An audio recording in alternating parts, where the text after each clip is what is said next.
back at it for day 2 of the 2024 NBA Draft. He's Nic Rohloff. I'm Harrison Graham, getting you ready for picks 31 through 58, as we'll see how things go today. Rolly, maybe more trades today. You already seen a couple come in. I mean, the Warriors traded their pick. I think there's 2 or 3 picks in this entire second round, Harrison. I'm going to double check this that haven't already been traded. So deals just get made left and right in the second round. I'm going to double check this. So to my knowledge, there are only 3 picks in the entire second round that have not already been dealt. You saying 4?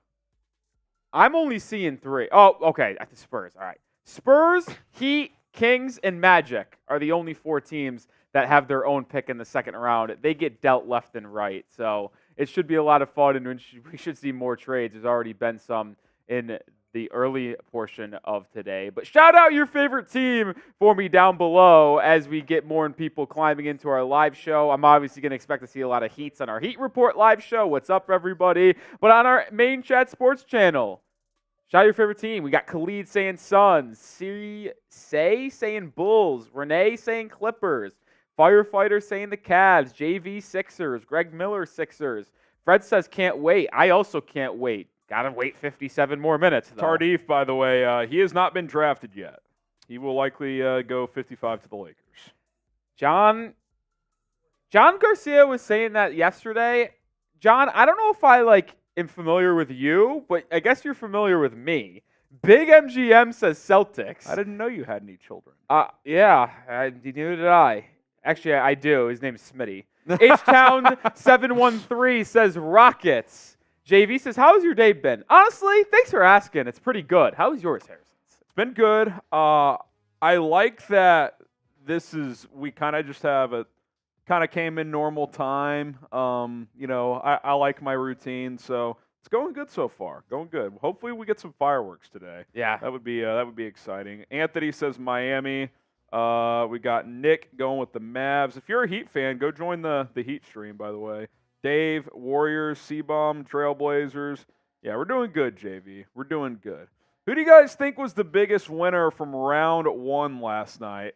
I still think it was both the Lakers and Connect, for each other. I think Connect, you couldn't have asked for a better situation to come into to not only play and help a team that's trying to contend, but to learn from a guy like LeBron, assuming he's going to be there. And then also, and JJ Redick is the coach. Did you see that report that he was already, or I think Pelinka said that he was already drawing up plays for Connect. I'm sure he was being facetious, but I think JJ Redick will figure out how to get him open. I'm a JJ Redick guy, but he's kind of a hardo. Wouldn't be surprised if that was the case. And for the Lakers too, I just think to get arguably the most win-now piece in this draft. I mean, that's pretty good. Yeah, this is going to be – I don't know if it's going to be a popular pick. I don't know if it's going to be a pick people are going to be willing to throw out there publicly. I said this yesterday, and even though I gave the Lakers an A-plus pick, which was the highest grade I gave from round 1, I think the biggest winner is the Washington Wizards.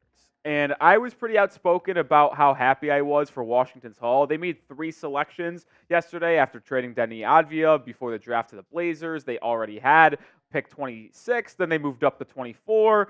Getting Alex Sarr to anchor your front court, getting Carlton Carrington, a.k.a. Bub Carrington, to be your lead guard of the future at the 14th pick, and then also securing Keyshawn George, a high upside shooter on the wing that has got good size, length, and upside. Just makes a lot of sense. And I said this last night.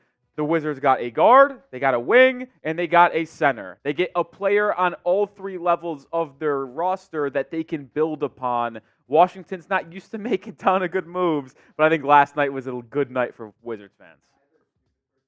Stupid question from Sam Brown. Probably his parents. Yeah, I heard a couple people say it that way. You would think it's Keyshawn George, but I heard of people in the NBA draft circle space say Keyshawn. So how did Mitch pronounce it? Let's go to the expert. Did we do that one? Probably not. Yeah, not in there. Enrico and Nathan saying Lakers. Michael says Knicks. If you're just going purely draft, I don't see how you could go with Knicks. Big MGM says Spurs. Pistons versus everyone from D Brown. Who'd they take? Ron Holland. Yeah, Pistons made one pick yesterday. Ron Holland at 5. A little bit of reach. Would have liked his teammate Matas Buzelis, but I'm not making the selections over in Detroit. Let's look at your big board, Rolly, your top available players. Still got some round 1 graded guys here, at least if you're just basing it on top 30. Kyle Filipowski, your lone player left in the top 20. Yeah, I wouldn't be stunned, Harrison, if the first 4 picks of the second round went these 4 guys. Not in order, but I think Filipowski making it to round 2 is just an absolute stunner. And he's one of the more offensively talented big men in this draft. And if you just look at a pure, what he can do now, does he have the highest upside in comparison to a Kel'el Ware or an Yves Missi? Probably not. But right now, he's more offensively talented than them two. And honestly, he has more offensive talent than Donovan Clingan. He can score at all 3 levels of the floor, and he did it at a pretty efficient rate for Duke. He's also a pretty good playmaker. He acted as a hub for Duke, making some decisions. The only question is his defense, and you need to be able to defend as a big man. And the question there is also due to his size profile. He has a negative wingspan. As a center, that is not going to provide you with the ability to deter at the rim often. And he's not athletic enough to chase 4s around in today's NBA. Take a look at the next tier here. I got Kevin McCullough, your boy. Nikola Durasic is in there as well. Bobi Klintman, I saw a couple tweets about him this morning that I can't remember who it was. It might have been from Gavoni, saying he expects him to go early, so we'll see where he goes. Yeah, Klintman is someone that a lot of people like, and he's got a fun background, and I'm going to be excited to talk about him more in depth when he gets eventually selected, because he was in the draft last year and was in the running to be a late first-round pick in the mid to late 20s, but ultimately decided, no, I'm going to withdraw my name from the draft, and he didn't go back to college because he actually played at Wake Forest last season.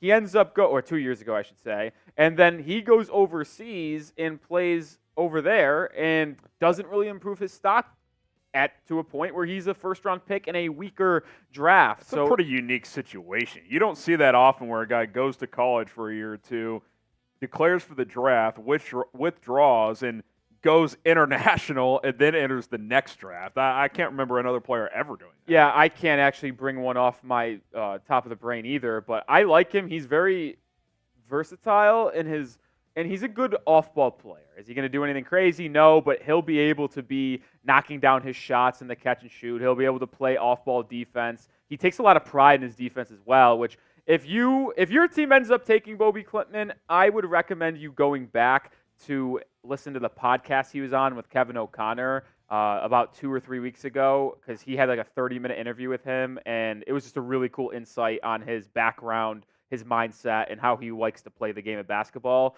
And it made me really like him as a person, and you'll fall in love with him. Couple more guys here that stand out to me, Rolly. Obviously, Jamal Shead and Tristan Newton. They're not going to jump off the screen with their efficiency or their athletic profiles, but they have intangibles. These guys are just winning ball players. So be interesting to see if they can get into the right situation. I think both those guys could contribute at the NBA level. Yeah, we can harp on Jamal Shead here because he's not going to get a lot of love due to his size. He's only 6 feet tall, so he's not the biggest guy, but he just is an absolute winner. I believe he's actually the most winningest player in Houston basketball history, and that's hard to do considering the legends that have come through that program. And he's just an unbelievably good defensive player. He's got great anticipation. He cuts you off. Very similar to Jrue Holiday in a way. Is not as good as a defender as Jrue Holiday, but when you watch him work as an on-ball defender, he slides his feet, gets his body up, his chest, gets into you physically, but doesn't reach in because he keeps his arms out, chest out, and moves quickly laterally, so he cuts you off that way. Shead does a lot of the same thing. In Houston, they've always had a good defense. But you want to know what Jamal Shead's defensive rating for the Houston Cougars last year was? 89.2. That is flat out ridiculous. In case you were wondering, that is way above average. The average is about 105 defensive rating, so 89 is quite above. He is really dang good. I've kind of compared it to TJ McConnell. He's not as scrappy, but just because he's a little bit smaller in stature and he works in the mid-range floaters, I think he could improve his three-point shot. I don't hate that comp. I mentioned, I obviously of our host of our Mavericks channel, he kind of reminds me of JJ Barea a little bit. Yeah, I don't hate that either. he's not great at anything, but he's like pretty good at everything. So he's just undersized, obviously. Who do you guys think is the best player left? I'll stick to your board. I do think it's Filipowski. I mean, there were some people who thought he might slip into the lottery, and he doesn't even go round 1. So I get there's going to be defensive limitations, but 6'10", 6'11 guys that can space the floor and shoot the ball and put the ball on the deck a little bit, like that's pretty valuable in today's NBA. Yeah, I mean, obviously I would answer that same question as Filipowski because he is the top of my big board. But I wouldn't be upset if you answered Johnny Furphy or if you answered with Tyler Kolek, because out of those 3 that I just mentioned, Filipowski, Furphy, Kolek, I think Kolek has the best chance to be an impact player year 1. Won Big East Player of the Year 2 seasons ago. He was absolutely phenomenal after transferring from George Mason to the Golden Eagles under Shaka Smart. Cerebral player, defends, shoots the 3-ball extremely well, good facilitator. I'm actually really shocked that he slid that far. Someone in the chat, James K., Tyler Smith has the highest upside. Now that is probably the truth. If we're going to talk about anyone who can be a star drafted in the second round, I'm not going to say like Nikola Jokic, but a player that was taken late in this draft but ends up being an all-star caliber player, Tyler Smith has the profile, 6'10", 6'11", 7'1" wingspan. His ability to finish around the rim is so impressive because he's got long arms, he's got bounce to him, and he shot 36% from 3. He struggled shooting at the NBA Combine, but he did it pretty well during the season. So it's a question of, well, did he just kind of have a random good season? Is he actually a good shooter? That's the question, but the tools are there for Tyler Smith to be an elite player in the NBA. All right, we got a super chat menu, and a few of these items are on sale today. 100 likes, we'll beers cheers you. All super chats get on the show. $5, talk about your favorite team. That's 50% off. Same prices for shots and beer bongs. But if you guys want to get in on the action and talk about NBA draft, free agency, trade ideas, whatever you got for us, we will answer them on this show. And once again, help us out in a free manner by liking the video. Click the like button. You can share the video. If you click the share icon, which is just right below the video if you're watching on your phone or mobile device, you can share it to Twitter. You can share it to Facebook, Snapchat. You can text it to a buddy, etc.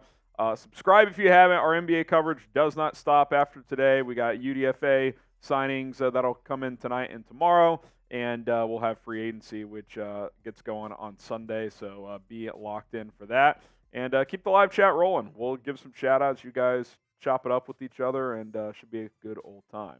Kevin Warren. Bulls will trade Levine to Toronto to draft Filipowski. I mean, if you could unload his salary and... I think Toronto leads off the draft. Is that correct? At 31? Yeah, we'll get to the upcoming picks here in a second. I mean, look, I think the Bulls would be open to trading Levine. I feel like it's been a little quiet around him recently, though. Yeah, it has. That contract's not easy to move. I don't think that would happen. I don't even think the Bulls would do that. I like Filipowski. I have him as a first-round talent, but I don't think the Bulls would flip Levine for Filipowski. I mean, if you're the Bulls at this point, don't you start him this year, hope he's back and healthy, balls out, and you move him at the deadline? Yeah, that's probably the goal. His value, I don't think you'd even get a single first right now. Yeah. But if he goes out and gets back to being a 25, 28-point scorer and is efficient for 35 games, you might get a first or something at the deadline. Yeah, it's kind of that's where it's at. You still don't have a lot of value on him right now. You simply don't. We have had a couple trades come through the wire as we get closer to the second round. A interesting trade between the Pistons and Timberwolves. The Pistons get a player and pick 37 from the T-Wolves to move back 16 spots. Now, why would they do that? Our own Sam Brown has a theory on the matter. Chime in, Sam. I love a good conspiracy theory, so you're going to have to hear me out. No, this isn't about shedding $2 million. No one gives a shit about that. Whoa. Sorry. No one cares about that. That was like Rolly's holy shit yesterday. Of the teams outside of the Los Angeles Lakers to show interest in one LeBron James II, the Dallas Mavericks were at 58, probably won't get him. The Suns probably won't get him, but the Minnesota Timberwolves were one of the teams. So now they position themselves 2 picks before the Lakers at 53. deep dark conspiracy theory. They're gonna leverage the hell out of the Lakers. You go first, and then I want to chime in. Why would they do that? He made the joke of holding Bronny ransom. I'm kind of in. If he's there at 53, which he probably will be, why wouldn't the T-Wolves just say, yeah, we're going to take him? And unless the Lakers give us something of significant value, significant's a strong word, but multiple future second-round picks, we're just going to take him and we're going to say F you. Give us what we want or we're taking Bronny. Look, if you're a Lakers fan, tune out for 10 seconds. I want someone else to draft them. I just want to see it because it would legitimately be it would be hilarious if the Celtics took him at 54. Would that not be the funniest thing of all time? I mean, the pick before your rival takes him, oh, by the way, they're the defending champs. That would be hilarious. Yeah, I don't know. Timberwolves do need to shed a lot of salary, that's for sure. All right, moving on, a different trade between the Thunder and the Warriors. Lindy Waters gets dealt to Golden State, and the Thunder pick up another second-round pick at pick 52. Lindy Waters, most famously known for, does anyone know? No? Going? No, I think it would actually be, if you remember this clip of a TikToker interviewing a couple on the streets of a night out, going through their phone, not allowed. The girl, I hooked up with an NBA player. Who is that NBA player? Lindy Waters. Boyfriend did not know. Well, he's all-time clip. Well, he's not known for doing anything on the court in the NBA. He's been pretty quiet through a few years. So you've got that. I don't know what if any significance this is for either team, but you've got that one. AJ Griffin. Now this one has a little significance. You kind of like this move. Yeah, excuse me there. Rockets trade pick 44 to AJ Griffin. Griffin, a first-round pick 2 years ago, has never really been able to find his footing in Atlanta due to injuries, just not having enough playing time. Either way, he just hasn't worked out. And our resident Rockets fan here, Jeremy Chuggs, was just like, well, why would they do this? They have so many young players already. Why would they make this move? And I kind of phrase it as this, Harrison.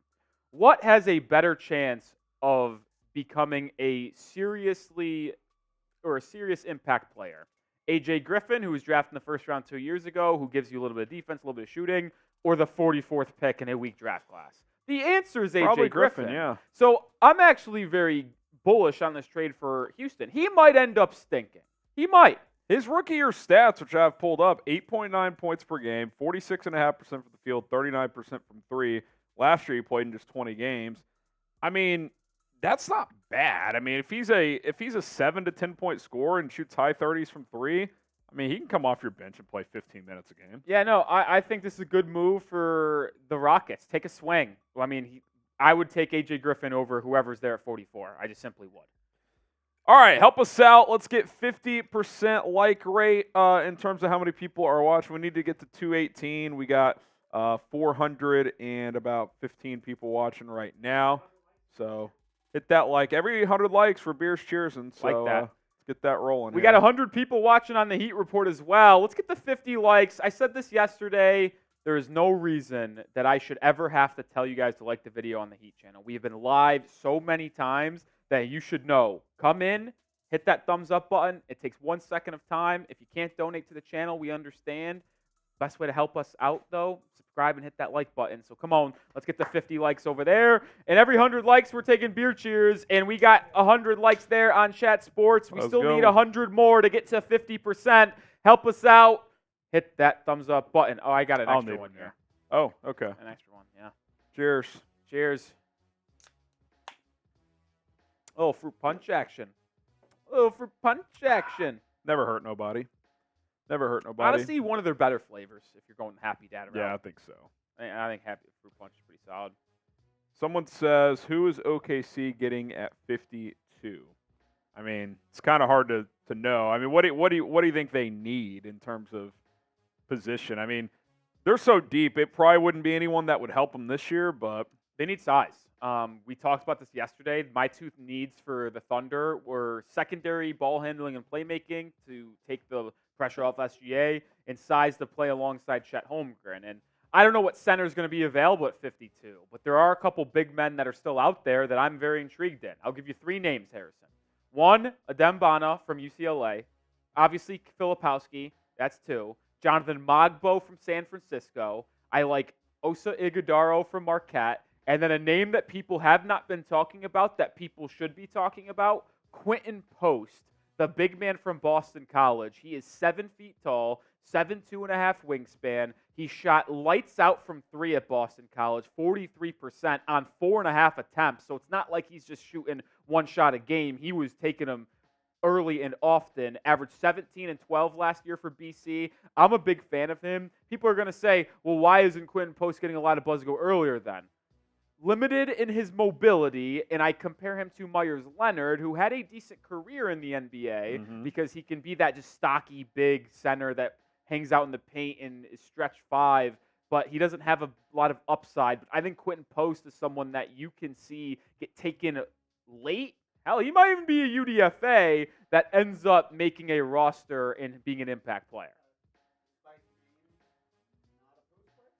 Actually not, yeah. It's funny, Sam goes, despite the name, not a post player, Quentin Post. No, he scored a little bit back to the basket, but he actually did most of his work on catch and shoot threes. As I mentioned, he made about 2 a game, and he also was really good in the face-up department. He'd rather get it and look you straight in the eye from 12, 15 feet and make a move that way. Isn't he a lefty? No.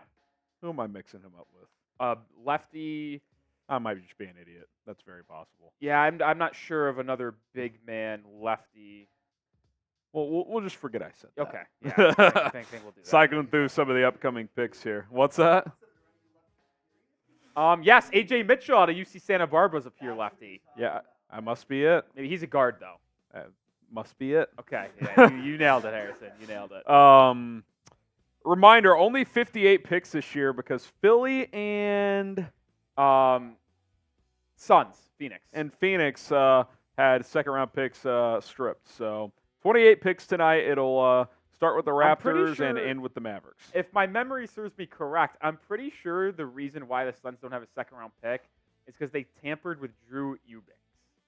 I think you're right, and that is ridiculous. Who, by the way, is declining his player option for this season and is a free agent. So they allegedly tampered for a backup center who they gave a 1+1 contract to, only filled out 1 year, and wasn't that good anyway. We know ball because the Kings just traded Davion Mitchell. Oh, really? That's some juice. I called that yesterday.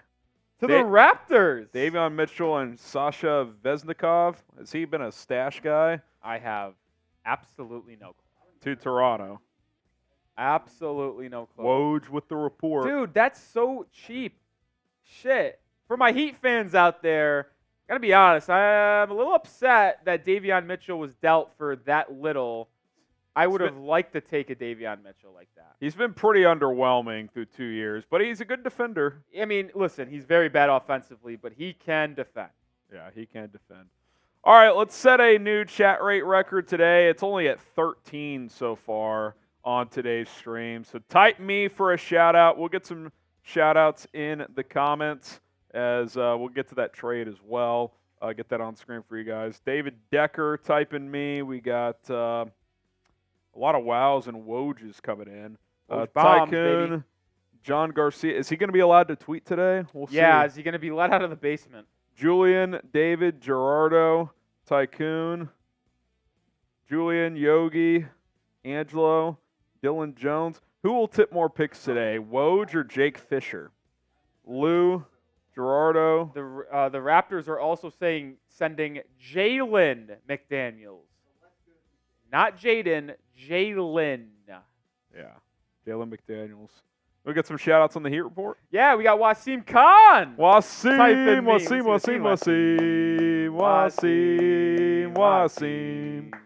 We got Brian Jenkins. We got Julius Williamson as well. Keep on spamming your me's. Over 100 people watching on the Heat Report. Heat hold the 13th pick in the second round, 43rd overall. Did we make a call on that, by the way?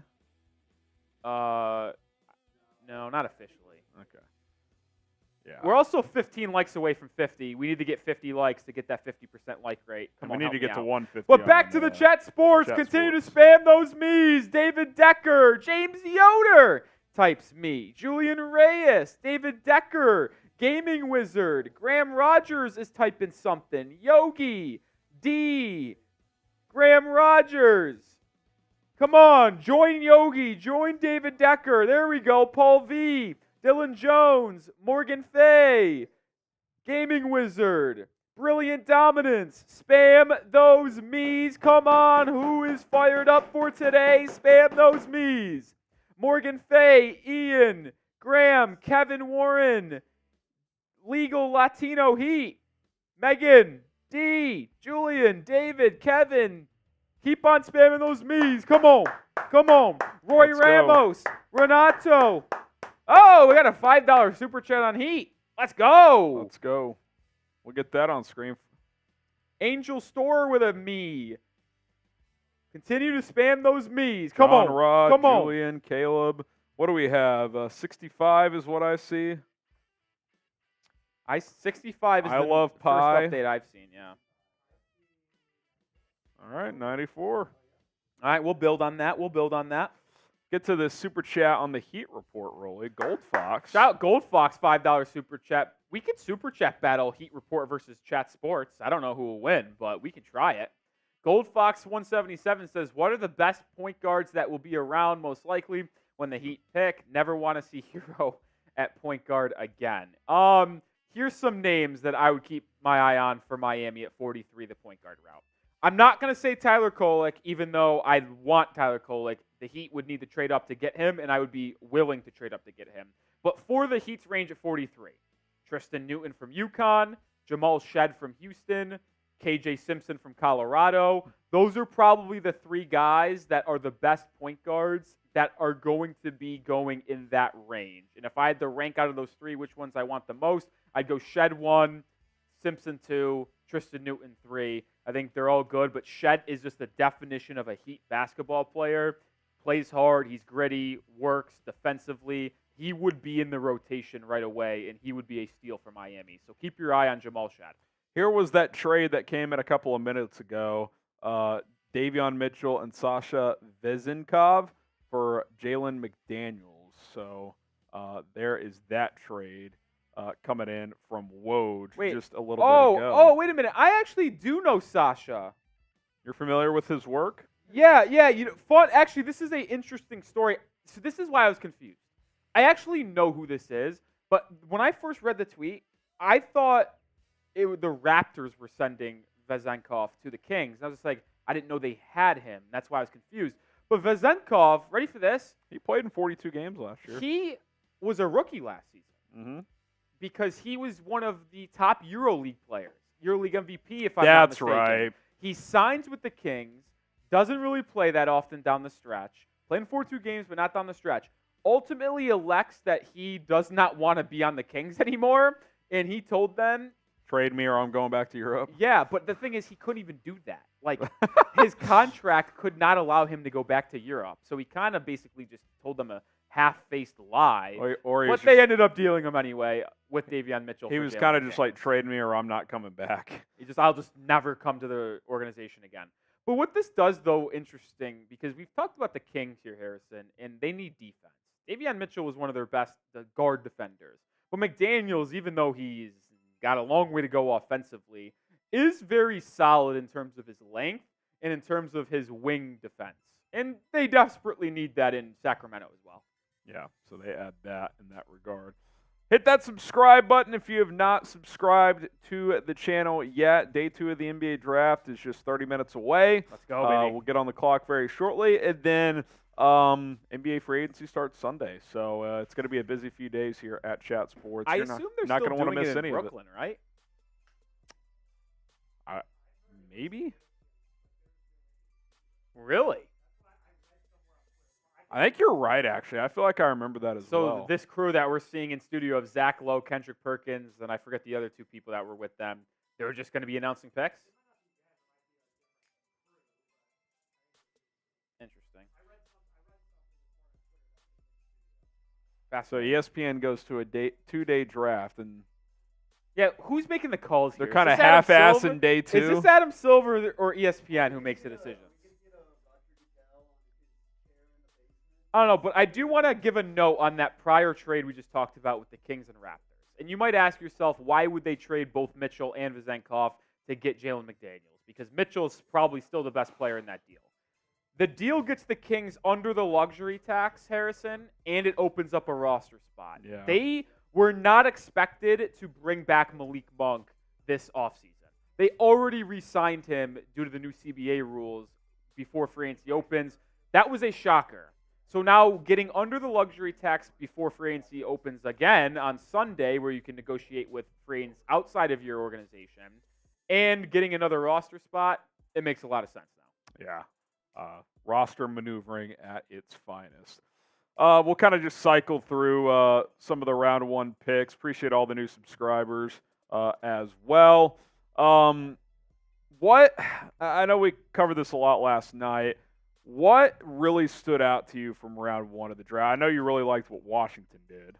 Yeah, I like what Washington a lot, but I think the thing that shocked me the most here, and maybe it's just my personality, maybe it's not, but Zach Edey going to Memphis at 9 was a stunner. And a lot of the reports out there are that Zach Edey just dominated pre-draft workouts, which shouldn't come as a surprise. Like, he's just bigger and more physical than the other centers in this draft outside of Donovan Clingan. But I think Edey was a little bit of a reach for Memphis. It was clear they wanted size. I think Kel'el Ware is a better NBA prospect than Edey, but we'll have that remain to be seen.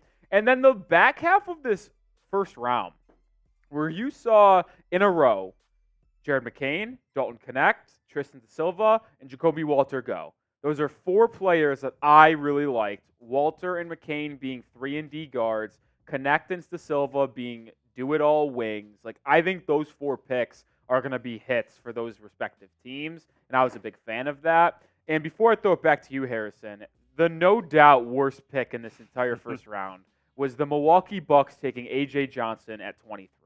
I have no clue what they're doing. I don't want to make this feel like this is me hating A.J. Johnson as a player. I had him 35th, I believe, on my big board, or 38th, one of the two. And I think he can blossom into a fine player. But for the Bucks to use pick 23 on a guy in A.J. Johnson who simply is not going to be able to play for, at bare minimum, 3 years, because if that's how much he has to grow, makes absolutely no sense to me, especially when you're trying to win now with Dame and Giannis. More details in that trade. The Kings are also sending Toronto the 45th pick as a part of that trade. So, pretty good deal for the Raptors. You get a guard defender off the bench in Mitchell, a EuroLeague MVP that maybe ends up wanting to play basketball for you, and a second-round pick. Like, I'm in. Maybe he wants to just, he's used to Europe. Maybe Canada's more comfortable. United States wasn't for him. 1 year was enough. 1 year was enough. That's what Sacramento does. That's what Sacramento does to you. That's exactly right. Who will draft Bronny, by the way? Type L for Lakers or O for other. It's also a live poll as well. Go vote. If he's there at 55, they will draft him. The question is, Rolly, will a team take him before? Will the Lakers get spooked into trading up for him? Yeah. Do you think he's a Laker? I think he's a Laker. I'm typing my L's, but Geraldo is saying O, Mad L, Rob O, David Decker O, Quay L, T-Bag O, Justin L, Caleb L, Megan O, Gaming Wizard L, Wood O, Decker O, Dorman L, Caleb L, James Case. His thoughts on Harrison Ingram. Big fan. Think he's going to be a good role player in the NBA. Where do you think he goes? Like 40s? I think he goes anywhere between 38 and 48. Okay. He's someone that I actually think Miami could really take. Okay. All right. Got Sarah saying Lakers, so is Doors. By the way, I also see some Heat fans in our main chat sports chat. If you want to go hang out with other Heat fans, the link is in the chat. I got you, Graham Rogers. I see, by the way, JC saying O. Jay the Fox says L. GS Smoke says O. Tony Smith says, what's up? What's up, Tony? Gold Fox, says O. GS says Bronny to Miami. Don't see that happening in a million years. Major Anthony Nelson L. And I'm not even saying I don't want Bronny, which I kind of don't. But I don't think that would ever be a pick Miami would make given their current roster construction and everything around him. Now, if you're asking from Bronny's perspective of where I'd want to go, I think he'd want to go to Miami because we have one of the best developmental staffs and systems in the NBA. Yeah, Toronto would be good in that regard. They develop well. But I just don't think. It kind of feels like it's like an unwritten agreement between the NBA that, hey, we're going to take him at 55. The Suns do have a second-round pick. I believe it is after the Lakers, though, but that's a team that's really been interested in them. I thought the Suns had a pick. I know they got forfeited. Well, they had one forfeited. But I thought they did trade back. They do not have a pick. They don't? As of now. Well, ESPN's DraftCast might be wrong. They don't? I know they had their own forfeited, but I wasn't sure if they picked No, up they one. have 56, don't they? That's what I thought, They too. picked that up from Denver last night. That's right. They did. They have 56. They absolutely have a second-round pick. But that would be one pick behind the Lakers. That is one pick behind the Lakers. They got to move up to get them if they want. Hand up accountability. That's all we can ask out of you, Sam. Hand up accountability. Yeah, I mean, look, he would not be in this draft if LeBron wasn't in the league. I think we all know that, but I'm intrigued. I mean, I think he's got some NBA tools, but he would have greatly benefited from at least another year of college basketball. He absolutely needed to go back to college. He just doesn't have a game refined for the NBA now. He doesn't. He simply doesn't. I don't want to be labeled a hater because I know that's out there. It's just, just use your eyes. Well, and it's like, look, man, his freshman year was kind of a wash anyway because he had the major heart issue, and he wasn't even cleared until this. It's kind of a miracle he even played last year. I'm not going to say that. Let me just put it this way. Obviously, the health scare was very concerning, and it's glad to see that he's okay. Obviously, no one would have wanted that to happen to him. I would like to see, though, a full year of Bronny James in college. If he got a full off season that wasn't trying to make sure he can even play basketball, right? Yeah. If he was able to get a full off-season program in summer and fall, working with the USC team rather than just rehabbing his way back to being in basketball shape, then maybe we have a different story here. But based off what we've seen in 1 year of college basketball, he just is not ready to play at the next level. And he's going to be a G League stash, which is fine. Whoever team takes him, whether it be the Lakers, Suns, or anyone else, they'll put people in their G League arena. They will get butts and seats in their G League. Well, and that's another reason why he'll get drafted. Because, I mean, if you're picking at 52 and you have a set roster, it's like, do you want to take some draft and stash or some guy who's going to sit on the end of the bench or likely play in the G League anyway, who no one cares about? Or do you want to take Bronny James, sell some jerseys, fill up your G League arena? At the end of the day, these NBA teams are businesses. I understand if they want to take Bronny James in the second round. James K makes a great point. Whoever takes Bronny, either UDFA or draft, which it's going to get drafted. He will get drafted. That summer league team will have eyeballs on them. It'd be nice if it was one of our teams. Well, Lakers. It is going to be one of our teams. That's true. Seeps, get ready to do some watch parties. Time to learn Lakers, buddy. Don't connect and Bronny on a G League team? Hello. That is electric. Well, not G League. I should say Summer League. Connect will be on the roster. Yeah, Connect won't play in the G League, but he will play Summer League, I would assume. Yeah, every rookie does nowadays. Yeah. Even Victor Wembanyama, who was the one Did he player. play one quarter? No, I think he played 2 games. Okay. Because he really struggled in his first game. That's and then right. He balled out in his second game, and then they shut it down. They shut it down. If there was ever a player that would just be shut down in Summer League and not play at all. Did LeBron play back in the day? Yeah. It's pretty standard that everyone plays Summer League nowadays. Unless you're injured going into it, you're playing. Yeah. No, it makes sense. Here's our Super Chat menu. Every 100 likes, we beers cheers. We're at 181, so 20 away. We will do that. All Super Chats get on screen. You also get a shout-out. $5, talk about your favorite team. $20, we'll take a shot. $100, we'll do a beer bong. We'll do a beer bong race. How about that? Yeah, I like that. So We're also, you know what? We're doing a makeshift battle here. Chat Sports versus the Heat Report. David versus Goliath. The Chat Sports channel has 377,000 subscribers, 820 people watching. Heat Report, we're at 11,600 and about 80, with only 100 people watching. Yet we're winning our Super Chat battle 5-2. Might be a rock fight, but we're battling. And I'd like to see the Heat fans and the Heat channel take down the main Chat Sports channel today in total Super Chats. Let's go. Let's see. We lost last night. It's fine. Chat Sports got about 170. We got about 40 or 55. But see if we can take him in round 2. Hey, it's a new day. It's a New day, baby. New day. Less than 20 minutes to go until round 2 gets going. Some of the top guards available here. Pick one or two of these that we haven't really talked about, Rolly, that you just want to break down their game or that you think could do something. Yeah, I have the two perfect names to talk about. Trey Alexander and Cam Christie. Cam Christie, will start with him from Minnesota. He's an intriguing player because he probably should not be in this draft. He falls into the similar category, as Bronny James, if you ask me. The younger brother of, I'm spacing on Max Christie. Max Christie, yeah, I couldn't remember his first name.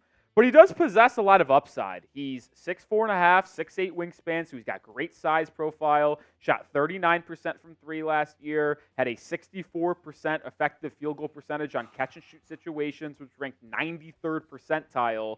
He's lengthy. He's a good lengthy guard. But he just can't do anything other than shoot the basketball. And he lacks explosiveness. He refuses to drive to the paint and score inside the three-point arc. You know what kind of comp him to, Harrison? Tim Hardaway Jr. Oh, boy. Not the best defender. Will just absolutely shoot it from deep. Good Tim had a good stretch, man. So, I mean, if you let's be real, like, I'd dog on Tim Hardaway Jr. You get Tim Hardaway Jr. in the second round, it's a hell of a pick. Yeah. I mean, a 10-year pro, that's going to be a 13, 15-point scorer. And I do want to specify something with my comparisons. It's not who I think they'll become. It's more of a indictment on their play style and how I see them fit as a player in the NBA, not who they'll actually come out to be. But let's get to the other guard I mentioned, Trey Alexander, who I'm a big fan of. He's 21. Many people think he's much older because he spent a lot of time in college, but he's only 21. He's got great size, 6'3.5" with a 6'10" wingspan.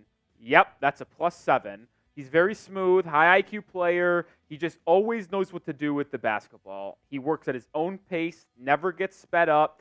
And the thing that I like about him the most is that he can score in the mid-range. He has no issue taking you to the paint, really, and backing you down if you're a smaller guard and turning around to the midi. Like, I'll never forget Creighton, Oregon in the second round of March Madness this past year. Alexander hits a tough little fall-away midi to send that game into overtime, which Creighton ended up winning. Like, he is just a clutch guard who can defend. The only issue I have with him, he's not the most athletic guy, and he struggled shooting the three for someone that's efficient or supposed to be efficient. But I do think the ability to be a better three-point shooter is there because he's an 82.5% free throw shooter. So I expect that the three-point number and NBA spacing will jump up to at least 36, 37% at bare minimum. So those are some guards, a couple of wings here. How about, we haven't talked a lot about Kevin McCullough, a 4-year college, maybe 5-year college player. 3 years at Texas Tech, 2 at Kansas, I believe. Dealt with some injuries last year, Rolly. Couldn't play in the NCAA tournament, but a guy who knows how to score the basketball. Yeah, I know some of these teams get scared off by 4 or 5-year college guys sometimes, but he's an interesting player. You need him to be a little bit more consistent from the three-point line. He improved in that regard, but that's going to make or break him, I think, in the NBA because he's not a great athlete. Yeah. Do you remember Tristan da Silva, who got picked 18th overall by the Orlando Magic? To me, Kevin McCullough is just a smaller version of him. Like, not as big. Like, McCullough's got a 6'5" height, 6'9" wingspan, as da Silva was 6'8", 6'10" wingspan. But he, in limited time this past season for Kansas, averaged 18 points a game. He shot 45% of the field. He averaged 1.5 steals and 4 assists and 6 rebounds. Like, he does a lot of things nicely, and I thought he was a first-round type of player. Like, if I was the Milwaukee Bucks, 23, I would have rather had Kevin McCullough than A.J. Johnson because he can at least be a rotation player year one. And that's kind of my stunning there. I think he'll be a good role player, and he's just a smart guy as well. Older prospect, 23 years old, but I do believe he can fit in as a guy picked early to mid-second round and find his spot as a 9th, 8th, 10th guy in an NBA rotation. We'll go to the big position here. I know you like Quentin Post. We've talked about him a little bit, his ability to space the floor. Who else on this list? Fun college player, N'Faly Dante. I don't think he's getting drafted, though. Yeah, it could be close. Long injury history. Good shot blocker, though. He got screwed by the NCAA, by the way. Let's get freaky with Enrique Freeman, the big man from Akron, who is a very interesting guy. He averaged 18.5 points and 12.9 rebounds last year as a 6'8" big man. He is just an absolute workhorse. When you watch him play, he is playing with 150% effort 100% of the time. He's tenacious, he's very energetic, and he's able to make up for some of that lack in height with that 7'2" wingspan that he possesses. And you would be concerned about his height. But then again, when Akron matched up with Creighton in the first round of March Madness this past year, he gave him 21 and 14 against Ryan Kalkbrenner, who's a 7-footer and won multiple Defensive Player of the Years at Creighton. So he was able to dominate a 7'2", 7'3" guy that's won a lot of Defensive Player of the Years. And he was able to knock down a couple threes in that game as well, shot 37% from three this past season for the Zips, but only on 1.5 attempts. Similar to Kel'el Ware, can it be scaled to be an efficient floor spacer? Because I think he has to be a 4 in the NBA, but I think he can be. My comp for him, based off size, the way he plays and tenacious, and his aggressiveness, might be my favorite comp in the entire draft, Isaiah Stewart. Interesting. Rolly, how do you feel about Jack Lauderay stacking the deck in this Super Chat battle with a $10 Super Chat on Maine saying, Banner 18, baby, let's get this party started? How does that make you feel? Feels like cheating. I appreciate Jack Lauderay for the $10 Super Chat, and I want to get this party started. But I feel like that's cheating, and I'm going to need the Heat Report to answer the bell and someone match Jack Lauderay's 10 so we can get back up on top. And if that happens, I'll take a shot of tequila. Okay. I'm giving the 116 Heat Report viewers a chance to have me a shot. Oh. Whoa! We got 200 likes. The beer cheers. Just wanted the table to have a sip as well. That's fair. A lot of news coming in from the Denver Nuggets aspect of things. Back-to-back news. Ready for it? Yep. Jamal Murray and the Nuggets are working towards a 4-year, $209 million contract extension. Makes sense. Also, Kentavious Caldwell-Pope is declining his $15.4 million player option, and he's going to become a free agent. That is no surprise, as there are rumors out there that KCP could get close to $20 million this year in free agency. I think he's gone. I think so, too, and they're just going to have to trust Christian Brown and Peyton Watson to try to replace that production. Yeah, which I think they expected a bigger jump from Brown this year, and it didn't happen, so we'll see if it can happen in year 3, but that'll be something to monitor as well. Go retweet our pinned tweet. The link is in the chat. Help us out. Go retweet our pinned tweet for a shout-out. All retweets get a shout-out, and I'm going to need – oh, here we go. Need a paper towel here. But if you want a shout-out, go give us a retweet. Roy, you able to do that again? Yeah, I can pull it up. Give me 1 second. All right, yeah, go give us a retweet, and I'll give you a shout-out on today's show. Who are the real ones that are giving us some love on the Twitterverse? Go give us a retweet. Let me find the tweetski. All right, I got it pulled up. We got Sexy Tesla. First one that I saw. Shout out to Sexy Tesla. Let's see if anyone else. We got all the real ones at Chat Sports gave it out. We got Harrison Graham. Shout out Knicks Galaxy. Knicks Galaxy gave us a repost. Shout out to Knicks Galaxy. Let's see if anyone else here did it. We got James Kleist. Shout out to James Kleist. See if we got anybody else. Sexy Tesla's in the chat. I see him right there. I think it's a Heat guy. I think so.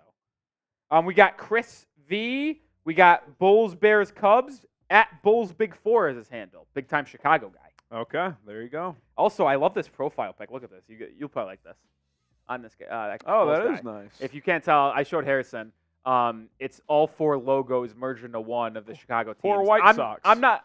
Yeah, no White Sox. I'm not a Chicago guy, but I actually do like the creativity there. See if we got any more. Jay the Fox, legend that he is. Shout out to you, Jay the Fox.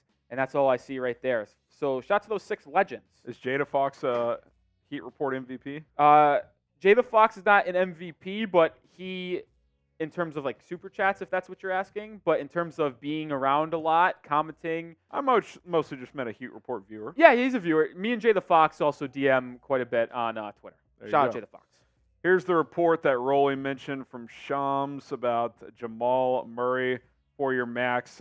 Expecting an agreement here between the two parties, which no brainer. Murray missed some time last year, but the point Shams makes is completely true. One of the best clutch players in the NBA, so certainly going to keep that duo together with him and Nikola Jokic. He also adds that Kentavious Caldwell-Pope declining his $15.4 million player option, which means clearly he and his agent are confident he's going to top that on a long-term deal. So he could be 3 for 60, 4 for 80. Wouldn't shock How about me. this note? Don't know how real it is. HP Basketball. I've seen them before, yeah. He's got 150,000 followers. I wouldn't call him the most NBA insider of all time, but he does write for Action Network. He said that the Magic, who have been linked to Klay Thompson, could offer Kentavious Caldwell-Pope 2 years, $50 million. Wow. I'll tell you what, KCP is a great player. He impacts winning. He defends. He can be a floor spacer, really a good role knockdown player. shooter. But $25 million for KCP feels like a Bruce Brown overpay that the Raptors did just a year ago. Did they opt out of that, by the way? They has not made a decision yet. I don't know when the deadline on that is, by the way, but they have not made a decision. I think they're going to opt into that as a team and then try to trade him at the deadline as an expiring contract. Yeah, That'd be my personal prediction. could happen. Where do you guys think KCP heads in free agency? What's the best fit? I mean, if he's looking for top dollar, it's going to have to be a team like Orlando, unless Philadelphia swings and misses on a bunch of guys and gives him $20 million a year. Ready for this? Before we talk more about KCP and give shout-outs, Jake Fisher, our guy, hearing Oklahoma City has a deal in place to swap the 52 pick they acquired for Lindy Waters for pick number 40 of the Portland Trail Blazers. Just a straight swap? Well, I would assume OKC would give something else to move up 12 spots, but That's a smart backtrack. He's not reporting things now. He's just here. I said that's what he should have done yesterday. Take the Woj. What did Woj say? He's at the top of their big board? It's like a hedge where if it misses, well, you know when we were talking about that yesterday of what draft it was that he did that? It was the 2018 draft because I saw a screenshot of it. It was like lasering in on this player, honing in. Yeah, like, zeroing in on. What are we doing here? He hit the. Where do you guys think KCP's heading? Philly? I mean, could it be a fallback option for Philly if they miss some guys? If they miss some big guys and don't have to pay like a max contract, KCP's a perfect fit next to Maxey. I wouldn't hate it for him. Problem is he's not a number 3. Just not. Yeah. I mean, he's a French 4. No, I think he's a good 4. Like, he's not a 4th option, but if you have 3 good players and then he's your number 1 role player in a starting lineup, I'm with that. I'm cool with that. I mean, he was, what? When he was on the Lakers when they beat the Heat in 2020, he was probably their 4th guy. What, they had LeBron, AD.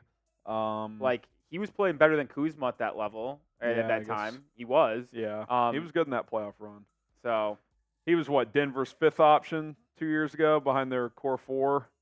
Yeah, because I'd probably put Aaron Gordon above him. Yeah. But honestly, KCP was massive in that playoff run. Actually, in the finals, if you just specifically look in the finals, obviously they had to win series to get to the finals. But against Miami, KCP was better than Michael Porter Jr. Porter Jr. was horrible in that series.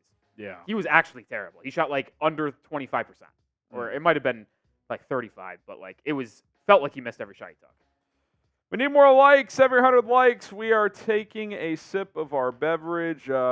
We need to get to 600 to get to a 50% like rate. Come on, hit that thumbs up button. We got 1,200 people watching almost on the Chat Sports channel. We need 600 on the Heat Report. We got 141 people watching. We need 70 likes. Hit that thumbs up button. Let's go. Hit that like button. Like you said, every 100 likes, we are taking a sip of our beers. Cheers. Come on. By the way, I'm seeing a hang on a second here. Someone in the chat says, Bronny, ain't no way you're getting drafted. I'll place a $100 bet with you. Yeah, he's getting drafted. You in? He's getting drafted. He's gonna get drafted. He is. He will get drafted. Hit that like button. Got to get to at least 300 here. We're at 257. Let's go. Let's go. We're 4 minutes away from mercifully getting round 2 Harrison, underway. what else do the people need us to say? We're here live. We were live last night. How many of these streams are live for round 2? I mean, let's be honest. We're live for we're completely free. Sure, donations are appreciated to help us grow, and we try to provide gratitude by taking down some drinks and entertaining. But to be honest here, we're live for free for a total of damn near 12, 14 hours last night and today. Come on, show your appreciation by hitting a like button that takes you 1 second. Let's go. I'm starting to get a weird feeling that some team is going to take Bronny in the 40s. I'm in. Let's get chaos. Chaos, baby. Chaos ensues. Let's do it. Some team is going to take him, and it's going to lead to crazy rumors that won't happen because LeBron will still re-sign with the Lakers. Oh, we crossed 300, so that's a beer's cheers. Let's go. Let's keep on climbing up to 600. I didn't spill my drink this time. That's a win. Shout out to you. Also, on the Heat report, we're still trailing by $7 in our super chat battle. I just need to know who's going to be able to step up and put us back in front. Yeah, that's got to happen. I want the Heat report to take down the Chat Sports channel. I do. Let's go. And let's go. We're 2 minutes away, Harrison. Let's go. The second round is when the draft nerds come out to play, a.k.a. me. This is Rolly's Super Bowl, guys. This is my Super Bowl. If you were with us last year, I told our producers, Sam Brown and Jack Latteray, that I got way too excited for every second-round pick last year. Yes. This year, I am going to be much more tamed. I am not going to say, I love this pick, I love this fit, blah, blah, blah. I am going to be much more tamed. And I will say the Rolly cam was pretty sweet last year. It was cool. That was nice. But we're going to be much better this year. Shout out Ricky Council. That was my guy. Did he do anything this year? No, but he's one of 4 players under contract for this Philadelphia 76ers. He actually did play a little bit down the stretch of the year. I got to be honest. Let's see what he averaged. He averaged 5.4 points. Hey, 48% from the field, 37.5 from 3. Limited action. Played. You want to talk about a plus games. wingspan? Hello, Ricky Council IV. Find you someone that likes Ricky Council as much as Rolly. The funny thing is, he didn't even go drafted last year. He was at UDFA. He didn't get drafted? No. Oh, wow. But that was the guy that I loved. I also nailed Amani Bates last year. That was another thing that I was happy with. Did he do anything? No. He actually showed a little bit.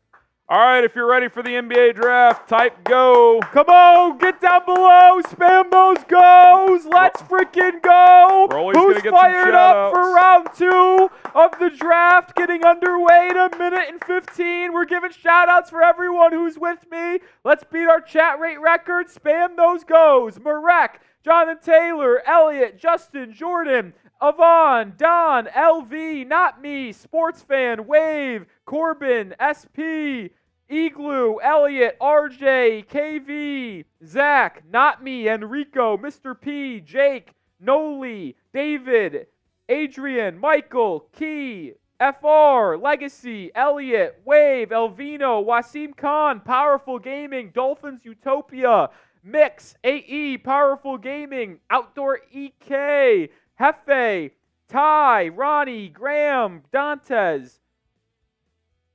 Azevedo, Andrew, Mr. Holy, David, Christian, Jack, Scruggs, Josh, Brooklyn, Eli, Mr. P, Abdul, Dantes, Gaming Wizard, Tracy. Mr. Curvy. You got any Heat ones? Yeah, I'll give some shout-outs. I want PS4, Gold Fox, Eli, Mr. Curry, Megan, Wizard. All right, it is time to get underway. Here we go, round 2.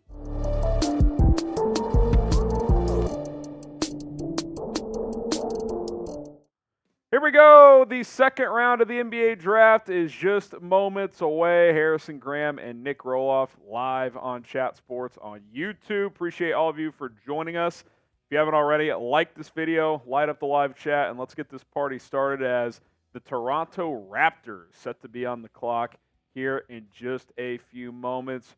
Rolly, who is the best available player entering round 2? We want to hear from all of you as well. Yeah, get your comments down below on who you think is the best player in round 2. But if I had to give my pick, it would be one of 2 guys that was in the green room yesterday that didn't get picked, and that is in the form of Kyle Filipowski or Johnny Furphy. I think Filipowski, the big man from Duke, is someone that will go relatively early here in just a few minutes. He is a floor spacing big man that can score on all 3 levels and was really good for the Duke Blue Devils. You mentioned Furphy.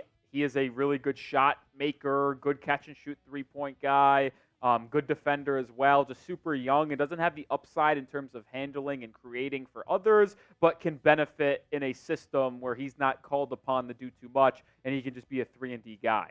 Get some shout-outs here. Gaming Wizard says Tyler Kolek, Filipowski or Furphy from Jonathan Taylor. Bryce to the Celtics. Do you mean Bronny? Justin G says Bronny. Let's see. We got who else we got in also, here? did you see that? They have they're in Brooklyn again, and they have players in studio or in Brooklyn, wherever they're doing this, as like a round 2 green room almost. That's awkward if you don't get drafted. Well, that's the thing, because like they showed KJ Simpson from Colorado, Osa Iguodala from Marquette. Those guys were not in the green room yesterday for the first round, so this is a separate invitation that they got invited to. Interesting. They also showed Bobi Klintman, who could have went first round, but he's there. Very interesting. Never seen that before. Your best available, Rolly. Kyle Filipowski leads it off. Your number 18 overall player. Yeah, we talked about him and Furphy already, so I won't talk about him too much. A couple other names on this list, Tyler Smith and Tyler Kolek, 2 guys that I think could be impact players right away. Kolek, a heady point guard that really can do it all defensively, playmaking, shooting. Smith, uber athletic 4 that can even play the 3, would provide you functional size and versatility from day one. Sneaky name, Nikola Duricic, compared to Serbian Paul George, and he said that he plays himself like unathletic Anthony Edwards or less athletic Anthony Edwards. So I like the confidence on the kid. He's someone I got my eyes on. Quick interruption here before you continue. Adam Silver has struck again as the Raptors will not be on the clock for another 12 and a half minutes. What? So looks like I hate that dude. He has ruined the NBA. What have I tried to tell you? He has made this a unwatchable product. That was Frank-esque there. That impressed me. 4:15 Eastern is when the draft will start, so we'll throw the clock back up. How long have I been left. saying this, though? This guy's a bum. Boo!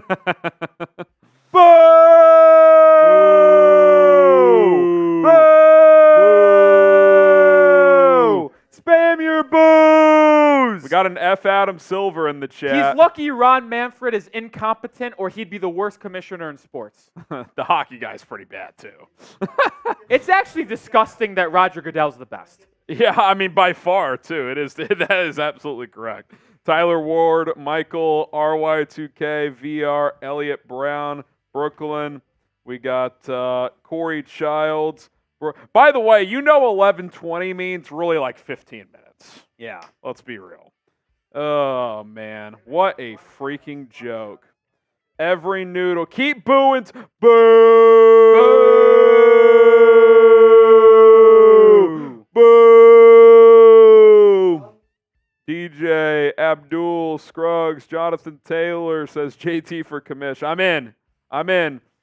Oh, man. The VR, Abdul, Michael, Traski. We got Calvin. Yup, I did that. Megan, Blackhorse. You got any heat report? Yeah, we got Booze? Powerful Gaming, Preston Quick. Dolphins were booing because Adam Silver said the draft was supposed to start at 3 p.m. Eastern, 2 p.m. Central, or to me, the other way around, 4 p.m. Eastern, 3 p.m. Central, and we're not starting for another 10 minutes, which is an absolute joke. Mix Comic, also spamming booze. It's collusion. We also got a $20 super chat on the Heat Report, so we've retaken the lead thanks to my guy, Jesus Batista. It's been a long time, my friend. You're an absolute legend. He says LFG Heat. What's up, broski? I would say We sure that's not Jesus? Oh, I know. Yeah, we've had this conversation many times. Really? Oh, yes, we have. Okay, Jesus. Congratulations. We have had this conversation many, many times because I asked him, and I originally was calling him Jesus because he is probably the #1 super chatter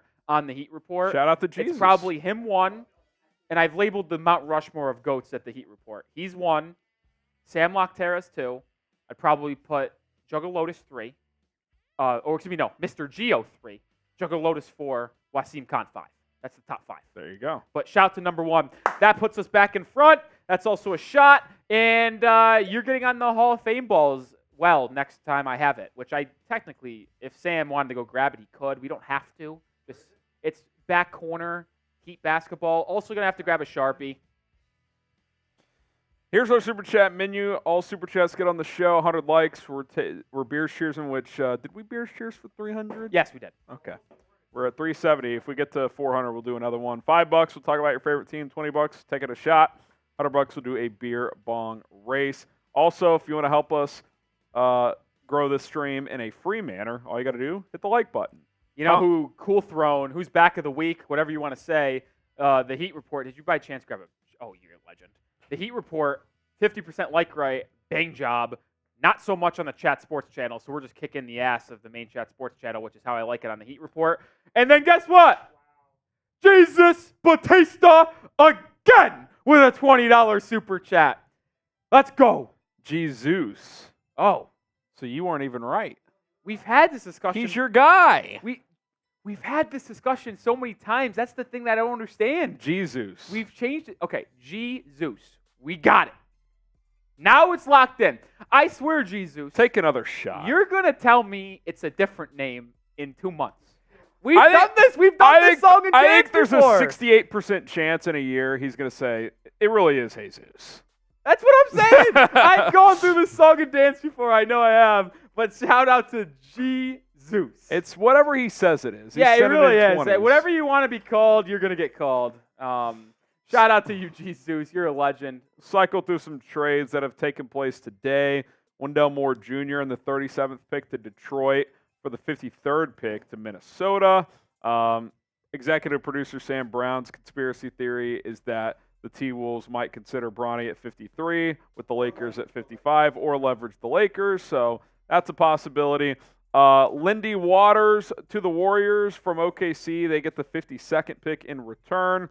A.J. Griffin to the Rockets from Atlanta. Atlanta picks up the 44th pick, which will be coming up here in a little bit. And then Toronto received Davion Mitchell, Sasha Vezenkov, and the 45th pick for Jalen McDaniels. So not Jaden McDaniels, Jalen McDaniels.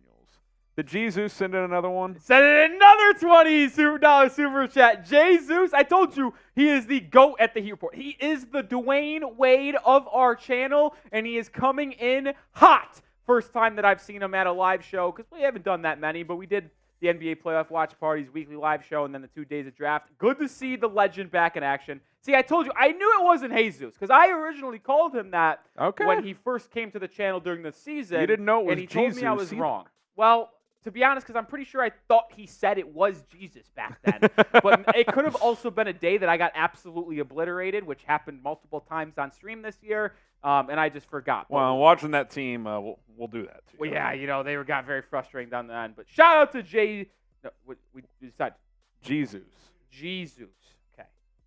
Yeah, a couple more shots, he'll be calling you I owe another Jesus. one. I'm just filling out his name all across this ball now. Any place that has a spot, he's going on it. Shout out your favorite team in the comments. Once the clock hits 5 minutes flat, we will pick one and talk about that team. So spam your favorite team in the comments as Rolly's in shambles. You know, Sharpie. I'll tell you what. Didn't expect to get blitzed today, but here we are. Shout out Jesus. Jesus. I almost forgot again. What's up, TBC players? 10 seconds. I'm looking down. 5, 4, 3, 2, 1. I see the Hornets from Eunice. It is almost. Someone said it is almost happy hour. You know, it's a struggle today, fellas. Struggle. Get him another Sharpie so he'll stop complaining. Yeah, over actually, there. Sam, could I get another Sharpie? This one died. Okay, Jack sucks.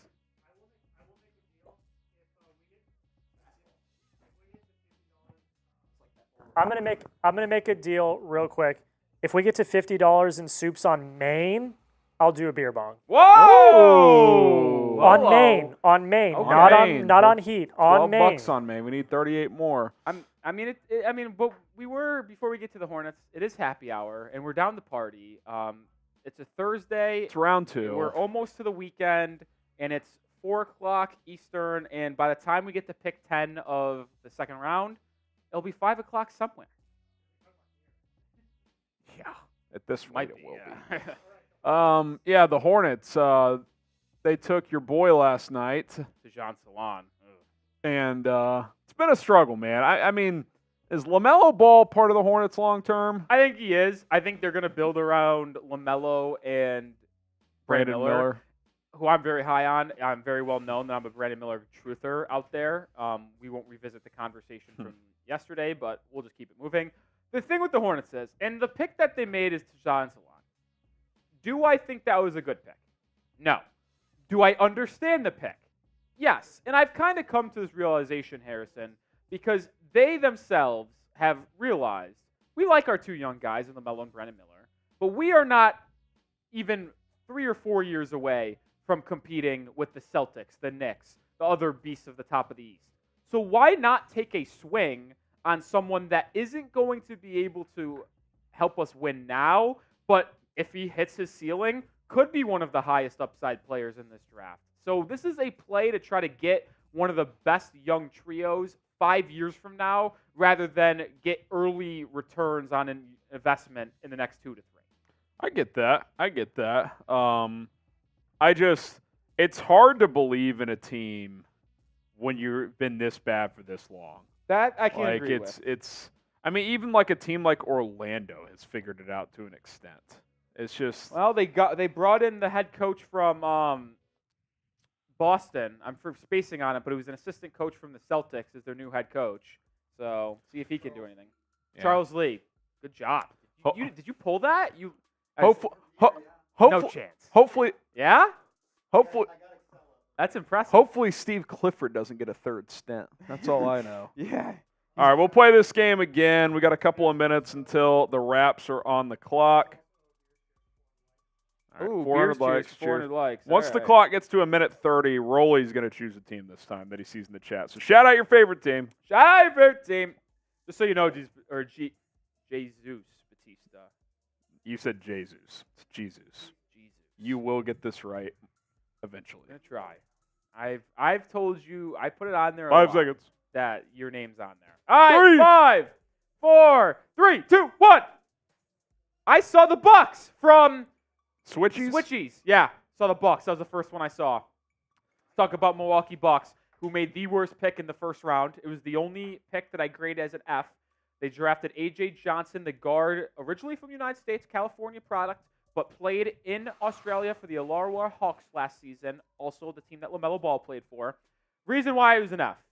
They need to add talent around Giannis Antetokounmpo and Damian Lillard to help win now. They wanted to go young and they wanted to get athleticism to surround them. I get that. But to get someone like A.J. Johnson, who is not even 2 years away from being an NBA rotation, makes no sense. Because in 2 years, well, Damian Lillard might be off this goddamn team.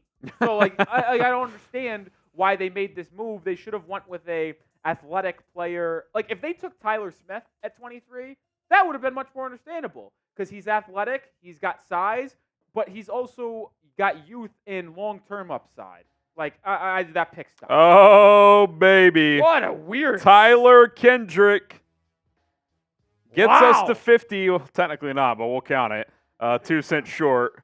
Tyler Kendrick with a $38 super chat. Rare number there. F it, get THJ off my team, and for the old Bears Now team, we appreciate Shout it, out to Tyler Kendrick. One of the real ones. We appreciate it. The old Bears Now duo back at it for day 2 of the NBA draft, and producer Jack Lauderay is gonna slam a beer bong, which is Look at this guy. which is rare for He's him. getting it set up right now. I'll chug this beer as long as it takes him to do his beer bong. Ooh, I like that from you. So- I like that from you. Hey, we're about to start the second round. Let's go. I'm sure ESPN will send it to commercial first. Jesus, by the way, saying I wish we had Devin Carter, but happy with our pick. I agree. I wanted Devin Carter really bad, but I'm very much okay with Kel'el. Cheers, Tyler Kendrick. Shout out to Tyler Kendrick. Chug, chug, chug, chug, chug, chug, chug, chug, chug, chug, chug. As we are, by the way, in a NBA ESPN studio, it looks like. Yeah, they're in studio. I don't know if you saw this. They have mini tables with families and prospects the in the studio? studio. We're doing full MLB draft, it feels like right now. Jack Lotteray will like that, but look at this. Look at this one. I think they're in their New York Seaport, whatever That it is. is an unbelievable move by the ESPN and NBA crew. Once again, say it with me, folks. Adam Silver ruined the NBA. Boo! Boo Silver. He stinks, dude. He's terrible. He's ruined the product. He has. And then that goddamn new CBA they signed too. Don't get me started on that. That's more on CJ McCollum. F that guy. Yeah, the Players Association had to agree to that one.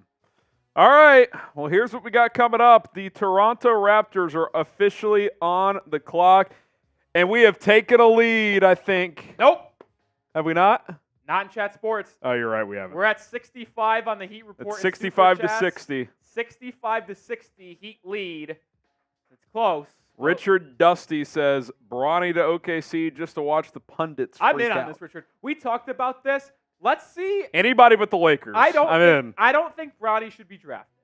I don't think he's an NBA player. But he will be At drafted. least as of now. But he will be drafted. And I want a team outside of the Lakers to do it just to watch chaos ensue. Yeah. I'm in.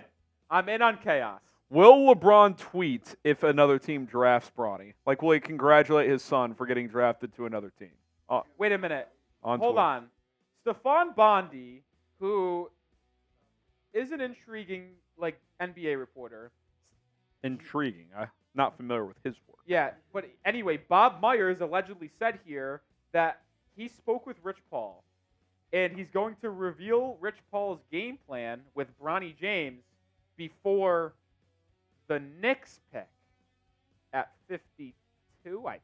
He thinks he'll be gone before then? No, he's going to reveal Rich Paul's game plan before the Knicks pick. Is he going to New York? I don't know what 52? to make of that. So also, is he saying that there's no chance he goes before 52? I don't know. I'm just telling you what I'm. I mean, did the league conspire with Rich Paul on this? Let's be honest. Rich Paul. He runs the NBA. You want to talk about a shadow governor of the NBA? That's one of them. Hit that sub button as we wait. I mean, Toronto's only had 20 hours to make this selection, and they're going to run this clock down. So hit that sub button. We'll be here all afternoon long and break down every single pick. And we'll have draft grades at the end of round 2. And we will also get you ready for NBA free agency. Over Shout the out next few to days. Xavier Alvarez, because I forgot when the Knicks had an earlier pick in the second round. The Knicks picked 38. So maybe that's what he meant. Like, before pick 38 is when Bronny James's plan will be revealed. AKA, I'm going to force my way to the Los Angeles Lakers. Man. I wouldn't care. I would take him. There is nothing against, unless I am unaware, he is forced to go to where he gets drafted, right? Yeah, he didn't have a choice. If you call up Bronny James and where we want to take you, are you cool to sign here? And he says no, and he goes, well, we're going to draft you anyway. You have no say. Yeah, they could Hold him draft hostage. Now, Yeah. Hold him hostage. people in the chat are saying Bronny to the Raptors. No chance. No way. Okay. Yeah. We'll get. I would say probably around pick 40 is when we should start pulling that out. All right, the pick is in. It's Jonathan Mogbo. Really? Mogbo going 31. Over Filipowski is an intriguing one. It doesn't shock me that Toronto goes a more upside pick here. This is a very fascinating young guy, Harrison, and he is just an absolute grinder as well. I think he was my second big man available behind Filipowski, still on the board, my 42nd overall guy. And big man is an intriguing word to use here because you want to know how tall he is, Harrison? He's 6'6", but he played center at San Francisco for the Dons, and he has the wingspan to do it. 7'2", so he's got a +6 wingspan. +8. Yeah, +8. Bad math me. That's why I'm up here and not teaching algebra. Either way, he's an excellent lob threat. He can really rebound the basketball because he's a superb athlete.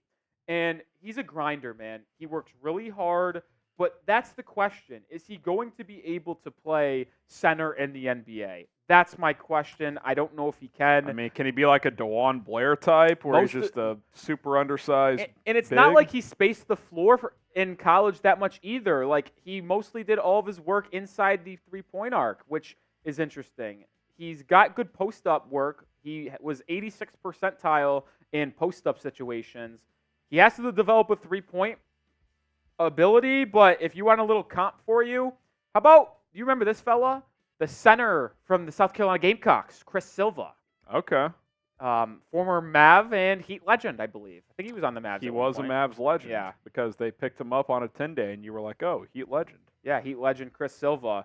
But that's why I like Magbo. He's a grinder, man. He's athletic. He'll fight for everything tooth and nail. So this is a Masai pick for sure because it's a lot of upside, and they're just going to take the swing here.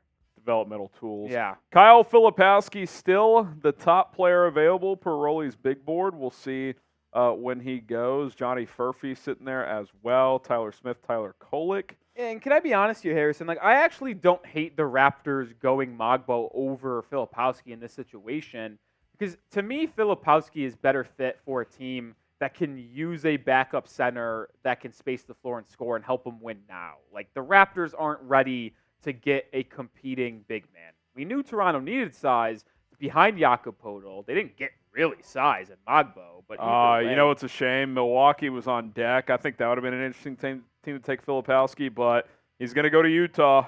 I mean, the Jazz take him here. The Jazz are actually. Are they going to trade Walker Kessler?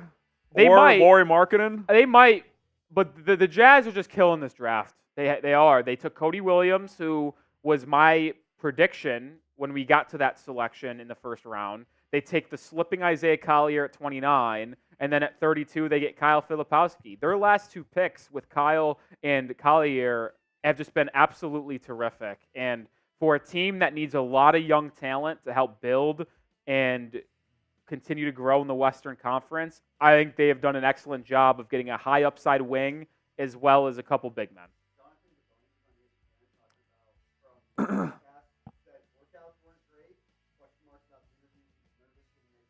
Filipowski? Interesting. So he apparently did not interview that well, and his workouts weren't very good either. Look, I get those things matter, but like, I mean, what you do on the court's got to mean a ton. I think the interviews probably matter a little more than the workouts, so I guess that's a slight concern. But Filipowski was, I mean, you could make a decent argument Duke's best player last year. Like, he was. I'd say in the college basketball level, he was. Like, the highest upside guy is obviously Jared McCain, who went in the first round and was their highest pick. But if you're just asking who they went to in big moments, it was Filipowski. I mean, he kind of in that Houston game, Sweet 16, whatever that was. I mean, like he made some key shots to win that game. He's only 20. I mean, it's not like he can't still improve. Now, the defense is never going to be top tier, but I think he's an NBA scorer right now. Yeah, and I also say this with Filipowski. I thought he was going to come out of the draft last year, and I think he would have been a top 20 selection in last year's draft. He ultimately went back to school, was kind of the same player, refined some of the efficiency, but like didn't make a massive leap, and then fell down boards, I guess, because of his pre-draft workouts and interviews. But this is someone that has the talent to be a good backup big, and him getting to learn behind Lauri Markkanen if he stays there is very important for him, because there was some comparisons to Lauri Markkanen in this draft cycle. So I like the two of them together. They probably can't play together defensively, but Filipowski will be able to develop his offensive game more and more behind Lauri Markkanen. Who's the most underrated player in the draft? Let us know what you guys think. And also, Rolly, the Bucks on the clock. I think Filipowski would have been great for them at 33, especially if they do decide to move on from Brook Lopez, which has been rumored. Well, I'll tell you what, Harrison. As much as I didn't like their first pick, they can have an excellent pick here if they go Tyler Kolek, because they need someone that can help handle the ball when Damian Lillard sits down, and just a player that can contribute to their ability to win now. And Kolek is probably the best available for that metric. So if they grab Kolek here, I'm not going to say their draft is still good because of how bad the A.J. But it's Johnson been salvaged pick is. a little bit. But the draft grade would certainly rise up from from an F right now to probably a C-. It's a pretty big upgrade with one pick because I really do like Tyler Kolek and think it would be a home run selection for them right here. We'll see, though. See what they do here as Milwaukee's on the clock. Then we got Portland, San Antonio, Indiana, and Detroit. By the way, Indiana would be their first pick of the draft. That is correct. They have yet to make a selection. They would be there was 4 or 5. Did we decide 5 teams that didn't make a pick yet? There was Indiana, Dallas, Golden State, Golden the State, Clippers, and Brooklyn. Those were the 5. And one of the teams currently doesn't still have a pick in the Golden State Warriors. They have no picks because they traded it for Lindy Waters. Yeah, that's right. At 52. So no picks for them indeed. All right. Let's pick this up, fellas. Pick this up. Here's our super chat menu. What do we got in likes right now? 468. Trying to get to 500 likes. That'll be another Beers Cheers.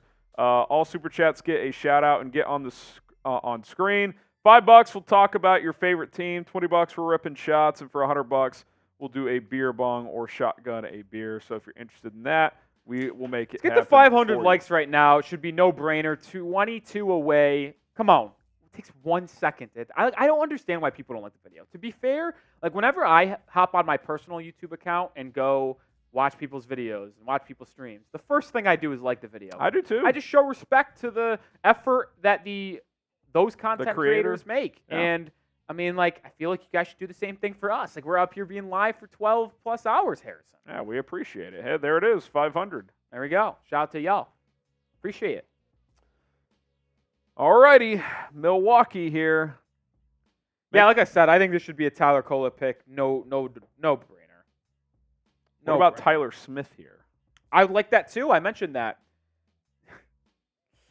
Apparently, you're reading the same thing I did. Because that's when I started laughing. Anthony Davis was, quote, really impressed after watching Bronny James work out and wouldn't be mad if the Lakers drafted him. This is a disaster. This is just Can they a just joke. trade up and pick him and let's get this done This with? is I said this last night when we were on pick 27. If the NBA came up and announced with the 55th pick, the Los Angeles Lakers select Bronny James, I would not be upset. Just like, who cares? I want someone else to take. Snipe him.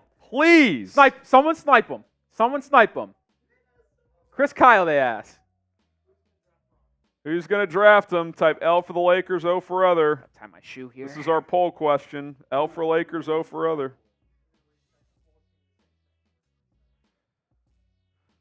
L. I feel like at this point, it's got to be L, right?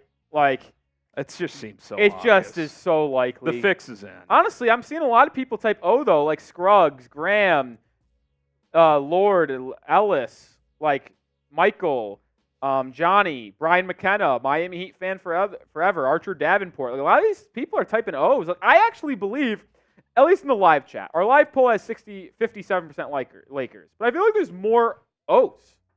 Yeah. There's more others. We need more. Maybe you guys are just more passionate in that way, as Sam Brown says. Passionate in a way. Get the L's in. Zachariah. We got Isla's. I mean, if you're running the clock down to nothing, I mean, the Bucks just, this is a joke. Y2K, Black And the pick Yoshi. is in. It was always a long shot, Heat fans. It was always a long shot. Smitty just got drafted. Tyler Smitty Smith just is got off drafted. the board.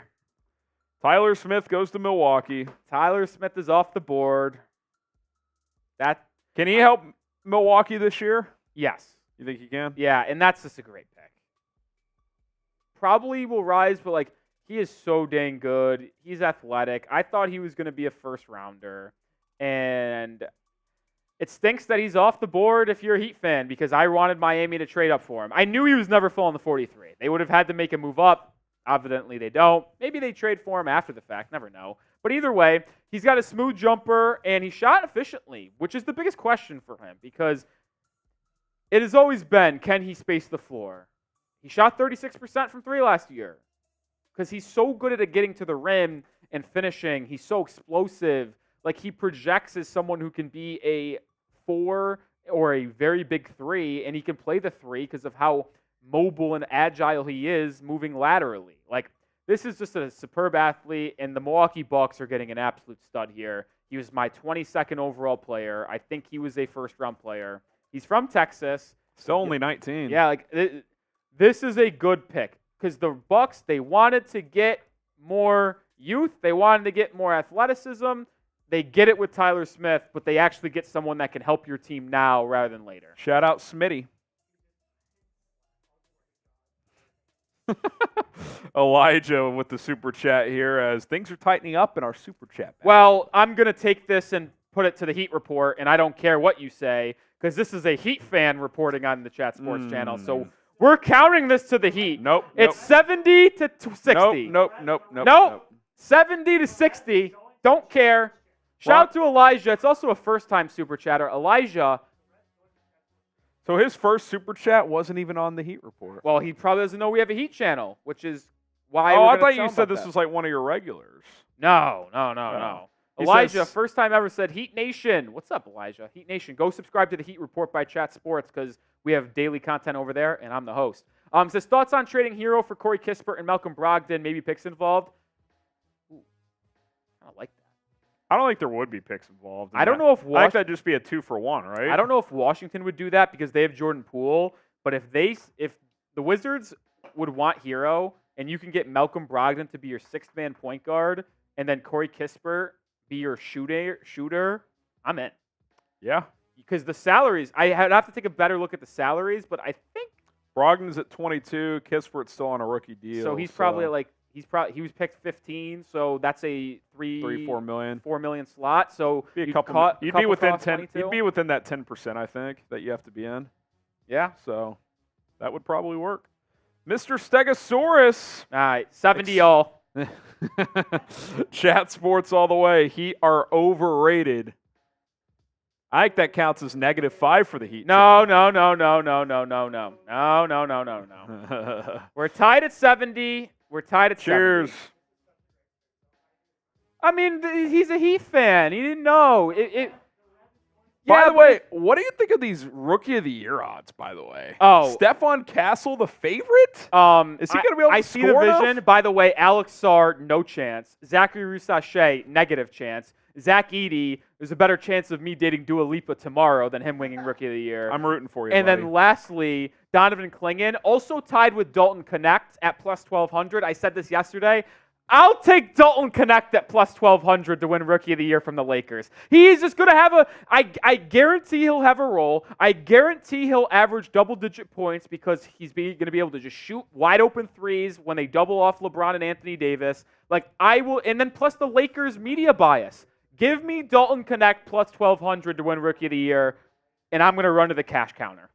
What do you make of Castle being the favorite? Just because he's going to play a lot on that team? Yeah, just because they don't have a lot of guards. They don't really have any guards. And I actually do think it makes sense because if he averages 14 points and 5 assists as one of their lead guards, that team's going to have a lot of eyeballs on him with Victor Wembanyama. So you're going to get media hype. I actually do understand if they go Castle. from 21 to 35 wins or something and he has a good year. I could see Castle it. being the favorite makes a lot of sense, but I would bet on Dalton Connect due to his odds and due to his guaranteed shot profile and his role on his specific team. Interesting. Well, we're taking our sweet old time in round 2. The Portland Trailblazers have made the pick. We just don't have it yet. Which 2024 draft pick will have the best career? I'll give my answer, and then you can give yours. No bias here, so we're going to be very unbiased. Kel'el Ware, the center from Indiana. I just think that's a good fit with him in Miami. I feel like he's going to have the best career out of anyone in this draft. Just me, though. Just me. Yeah. Just, I don't know. Just me. Jake Fisher disagrees. Just me. I will say I really liked Sarr, but the Wizards are such a joke of a franchise that they'll probably screw him up. God. I feel like this is a rare draft where it could be someone outside of the top 5. My real answer, though, Yeah, because I actually don't think Kel'el will have the best career. I'm going to go with the Chicago Bull, Matas Buzelis. He was number 3 on my big board. He's just a terrific basketball player, and he's going to have a chance to really be the lead guy in Chicago for a while. What just happened? What happened? Oh, I haven't seen it Jake yet. Fisher says that the Knicks are trading up, but we'll see if that's accurate. Oh! Are they? Is that who they're taking? Oh, you know Marsh is celebrating. You're in shambles. You are in shambles. That sucks. I'm not happy. You wish the Heat would have done that. Why couldn't the Heat have traded up and grabbed him, man? Wow. Tyler Kolek to the Knicks. Oh, they're partying. You're going to on have Knicks to take now. the conversation here. I got to send a tweet. They're partying on Knicks now. The Knicks trade 3 second-round picks. So they probably traded 3 of those 5 they got from Oklahoma City last night to move up and get Tyler Kolek. That's a big move. That's a big move by Leon Rose. That's so terrible. You know what that almost guarantees, by the way? And this is going to create a chain of events for the Knicks.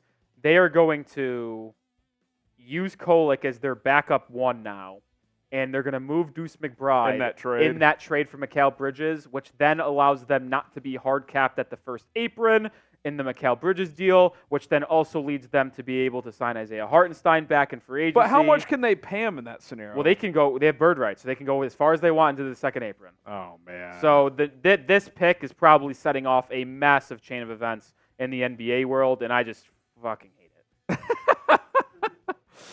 Well, Tyler Kolek was Rolly's number 26 overall player, older prospect, but really solid guard who can do a little bit of everything. We thought he might go last night. He falls to the second round, and I think one of the better picks so far in terms of value. I mean, how about this, Rolly? If you told me the Knicks would take Kolek at 24, 25, and then get Dottier here in the mid-30s. Oh, yeah, I would have been very... So, that was a good draft. So it kind of just works out. I don't know why the Knicks are a good, well-run franchise now, but it doesn't make me happy. Kolek's a lefty. Yeah. Maybe that's who I was thinking of. Rolly's not in a good place, fellas. Well, I labeled 2 guys for Miami to trade up and get in Tyler Smith and Tyler Kolek, and they go to our 2 of our 3 biggest rivals in Milwaukee and New York. What the hell? Now I got to root against them. What the hell? Oh, but overall, man. get more in-depth here analysis here. He is really good. He just does it all. He can defend. He is a Tom Thibodeau guy. And I know the jokes of the Nova Knicks are real, but can we just call him the Big East Knicks? Because they're getting a Big East player here that won Player of the Year 2 years ago. He's an older prospect, but he can shoot it. He can defend. He can play make. He will be able to give Jalen Brunson during the regular season, probably not the postseason as a rookie, but during the 82 regular season, meaningful time on the bench where he can rest and Kolek can run that second unit and have confidence from Thibodeau. Unfortunately, this has been a great offseason for New York, and it continues throughout the second round. If this does lead to them getting Isaiah Hartenstein back, that's a pretty big I think deal. it does. And I would be willing to pound my fist on the table and say that they are going to now Trade include McBride. Miles Bridges, Deuce McBride. Deuce McBride into that deal, and they are going to be able to re-sign Hartenstein because they're no longer hard capped. And the next pick is in as Indiana takes Johnny Furphy. Their first pick of the draft, they get Furphy at 35. It's a great pick. Now this is an intriguing one because I don't think the 2 are mutually exclusive. Well, by the way, so Shams is saying Indiana. Did they trade up? Is this Spurs or Indiana? Okay. No, 35. Kolek was 34. Yeah. Yeah, this is Spurs. So the Spurs take... Okay, so scratch what I was going to say about Obi Toppin and Johnny Furphy, because I thought Furphy could be a replacement. But for San Antonio, this is a good pick. Their second pick of the draft, because they traded 8 to the Timberwolves for future picks. I like this pick. He is a great connecting piece for them. You now have Castle at the 1. You have Devin Vassell at the 2. I don't know if Furphy's going to start, but he might because they're sneaky looking to trade Keldon Johnson. Well, hopefully what's-his-name moves back to being a true forward and not a point forward. I mean, if I had to project their starting lineup right now, I would start Furphy. Why not? I mean, there's a lot of free agency and trade rumors to go, but Castle, Vassell, Furphy, Sohan, Wembanyama starting lineup, I'm not going to say it's a playoff team, but it's an intriguing young team to watch, that's for sure. Yeah. It's a good young team. Furphy can shoot. Wait a minute. Shams is saying the Spurs are picking at 36, so they might have swapped here. Yeah, Fisher's saying Furphy's getting traded to Indiana. All right, we got to work this out, so stay with us here as it looks like Indiana and San Antonio might have swapped here.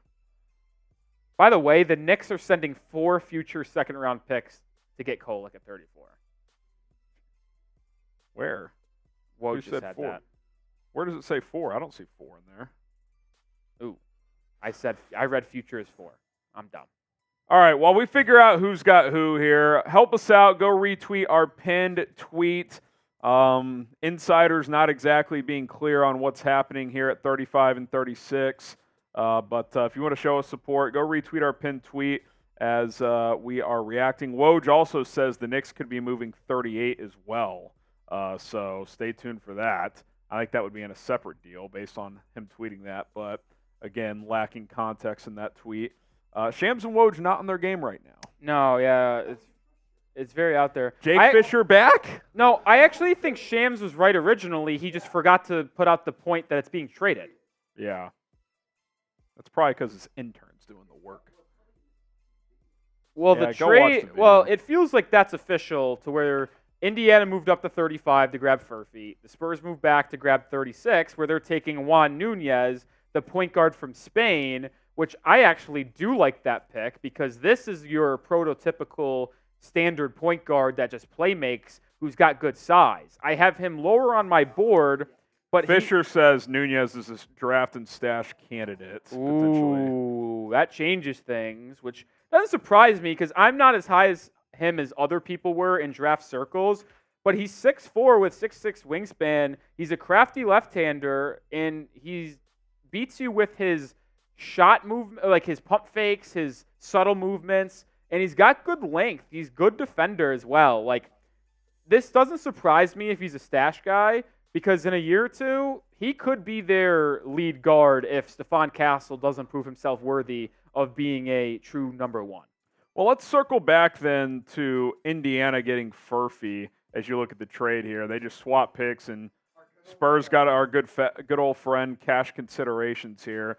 How do you feel Furphy fits in with Indiana, and does it impact Obi Toppin? Yeah, by the way, cash considerations, the one player that has never failed in the NBA. No. Never will. Yeah, Johnny Furphy to 35 here with the Pacers is intriguing because to me, he actually provides a lot of the same stuff that Obi Toppin did, but just with less athleticism. Because obviously Obi's a big-time leaper, a dunk contest type guy, but Furphy can play that same role that Obi Toppin did defensively as well as offensively, being a spacer at that 3 or 4 position between Pascal Siakam and the backcourt. Furphy shot extremely well last year at Kansas. He's got a really good jumper, and maybe this is Indiana realizing that Obi Toppin might get outpriced for them when he's a free agent, and maybe they just say, all right, that's fine. We're going to take your replacement in Furphy and with our first pick of the NBA draft. So I think Obi Toppin might be gone, but I wouldn't be shocked if this is just more wing experience and depth and defense and shooting because they need that. That's one thing every team needs. So I see both sides of where you want to go with this. It'll just be intriguing to see what Obi actually does in free agency. Super chat from Mr. Stegosaurus. He says, Bronny getting the Kai Soto treatment. Tons of hype for no reason. Put Kai Soto in the copy now. Better player, Kai Soto, Bronny James. You guys let us know in the chat. Bronny's going to make it to the NBA. That's true. Kai played in the Summer League for like 10 seconds. Yeah, that's as good as he did. All right, it's official. There's just too much talk of this young man. By the way, chat. most people in the chat saying Kai Soto. Really? Yes. Interesting. New rule. Can't say BRONNY in the chat. Not Redacted. allowed. You know what? We're not even going to talk about it until this said person gets drafted. My last word on it is anyone but the Lakers should draft him. Yes. No more saying it. Stop. I see. Stop. Not allowed.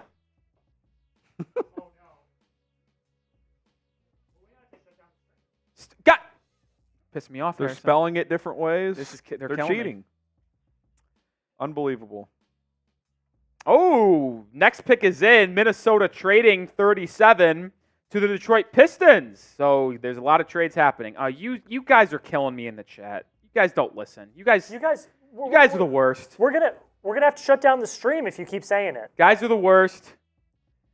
Either way, let's talk basketball. Bobi Klintman drafted 37 to Detroit. A pick at number 5 that didn't make a lot of sense in Ron Holland due to them already having All-Star Thompson and them needing shooting. They get functional size and positional versatility here in Bobi Klintman, someone that I thought could have been a first-round pick, ultimately falls all the way to the 37 where they trade up and get him.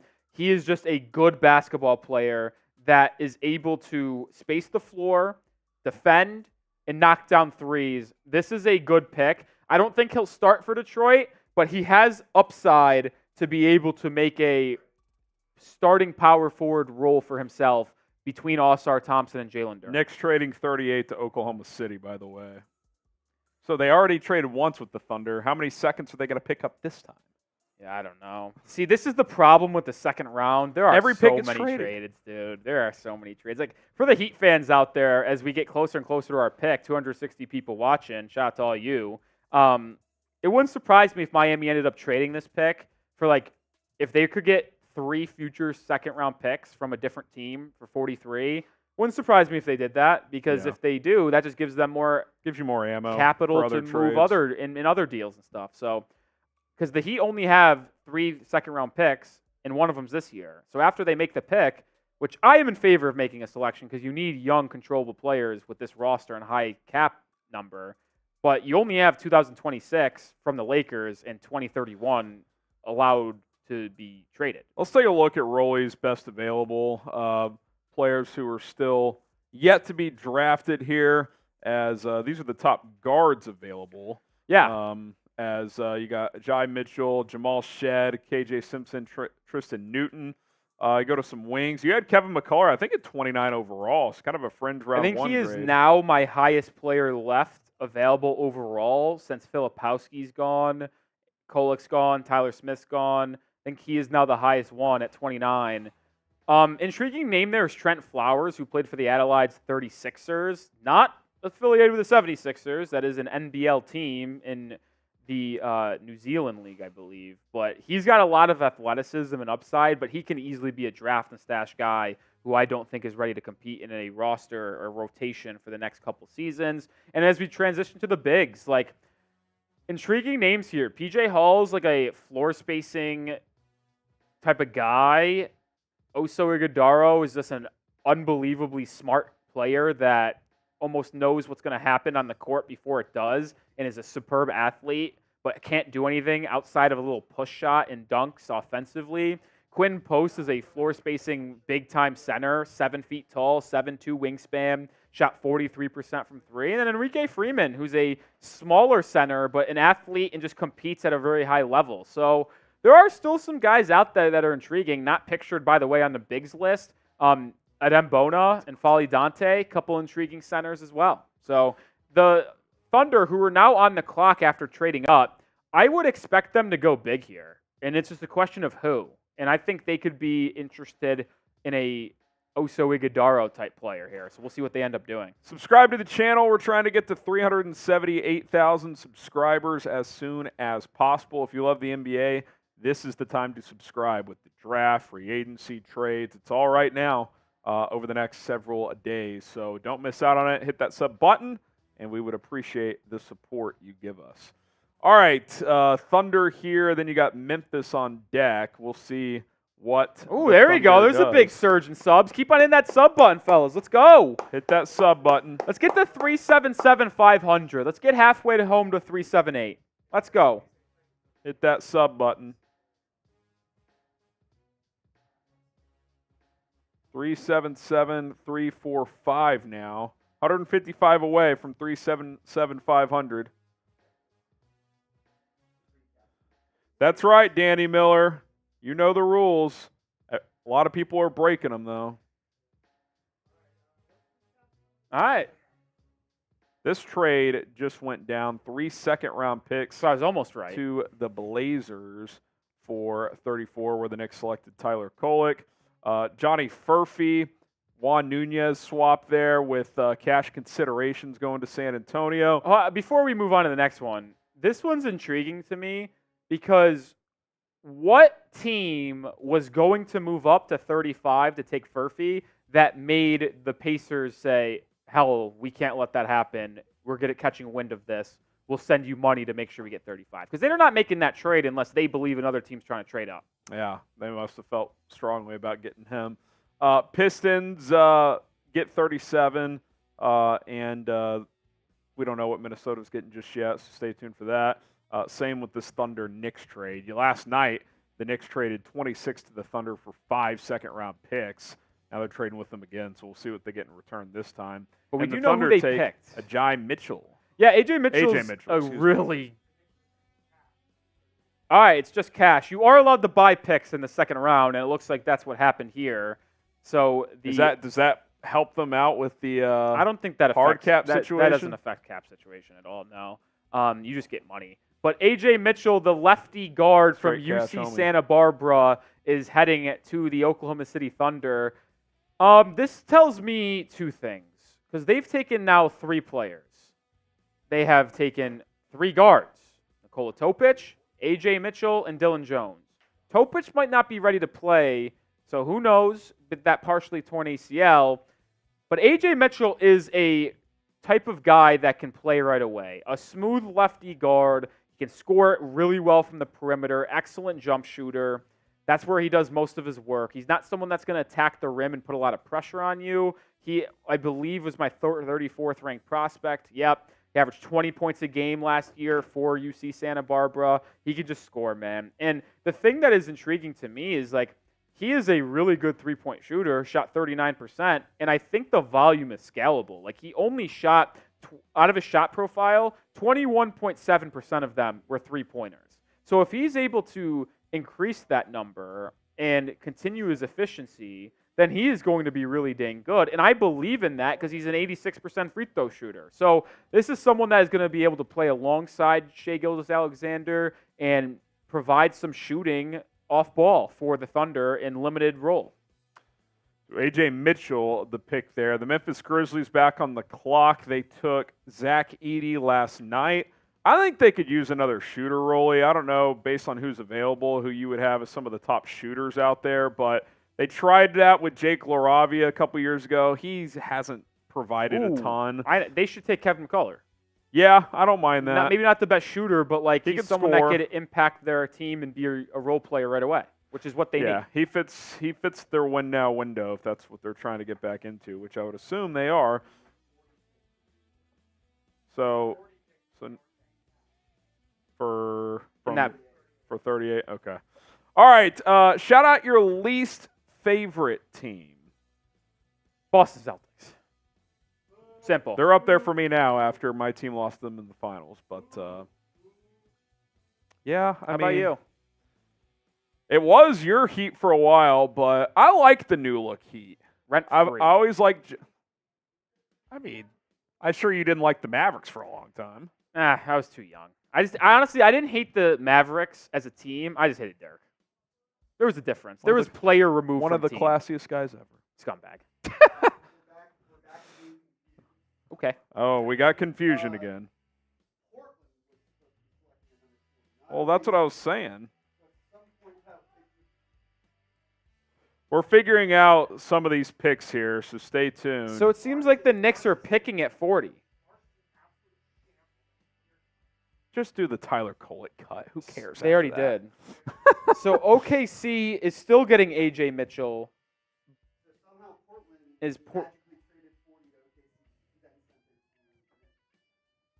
Well, Let's just let this play out. I'm fellas.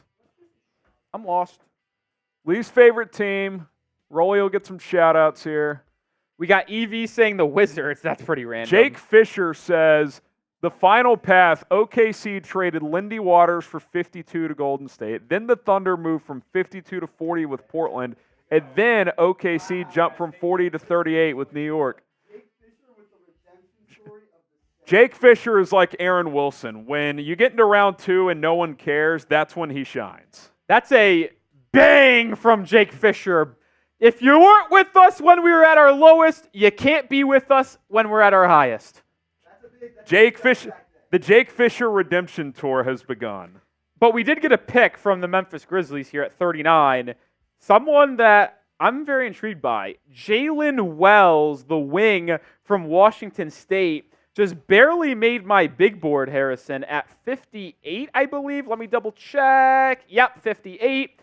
But he's someone that I think could fit in well here. Because what did you say the Grizzlies needed? Shooting. And what did he do last year for Washington State?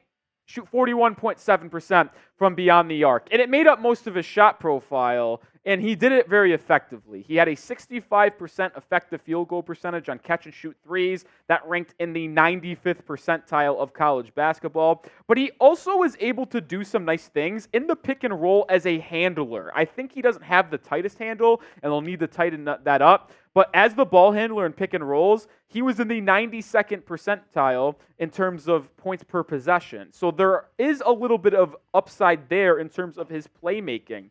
I like his shot form. He's got a really strong base, which allows him to shoot deep threes. He will not have to take his time to get into NBA level threes. He made 7 triples last year from 25 feet or farther. He can shoot it from deep, 6'6", 6'7" wingspan. I compared him to like a Daniel House Jr., who's had a long career in the NBA. I like that. House has played a notable role on multiple deep playoff teams. Yeah, he's going to be able to play the 2. He's going to be able to play the 3 and be someone that you can't sag off of in the half court from 3. I like that. I like that a lot. So the Knicks are back on the clock. We'll see what they do here. Are they picking here? No, the Knicks aren't, right? Oh, they are. Yeah, so OKC and New York essentially just flipped 38 and 48 after a bunch of other maneuvering.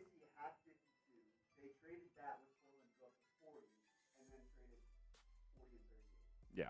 So the Knicks are on the clock here. All right, I've read that again. We're good. We're good. Cheers for 600 likes. Let's get to 1,000. 1,000 likes. Got almost 2,000 watching. Let's go. Heat fans, we're almost dangerously close here. We have 3 picks before we're up. Players that I'm looking at, Jamal Shead, Jalen Bridges, Harrison Ingram, Nikola Duricic, Kevin McCullough. Those are my top 5. Well, 2 of them are going to be there. Yeah, I was going to say at least 2 of them will be there. I would be stunned if we don't go guard or wing after going Kel'el Ware.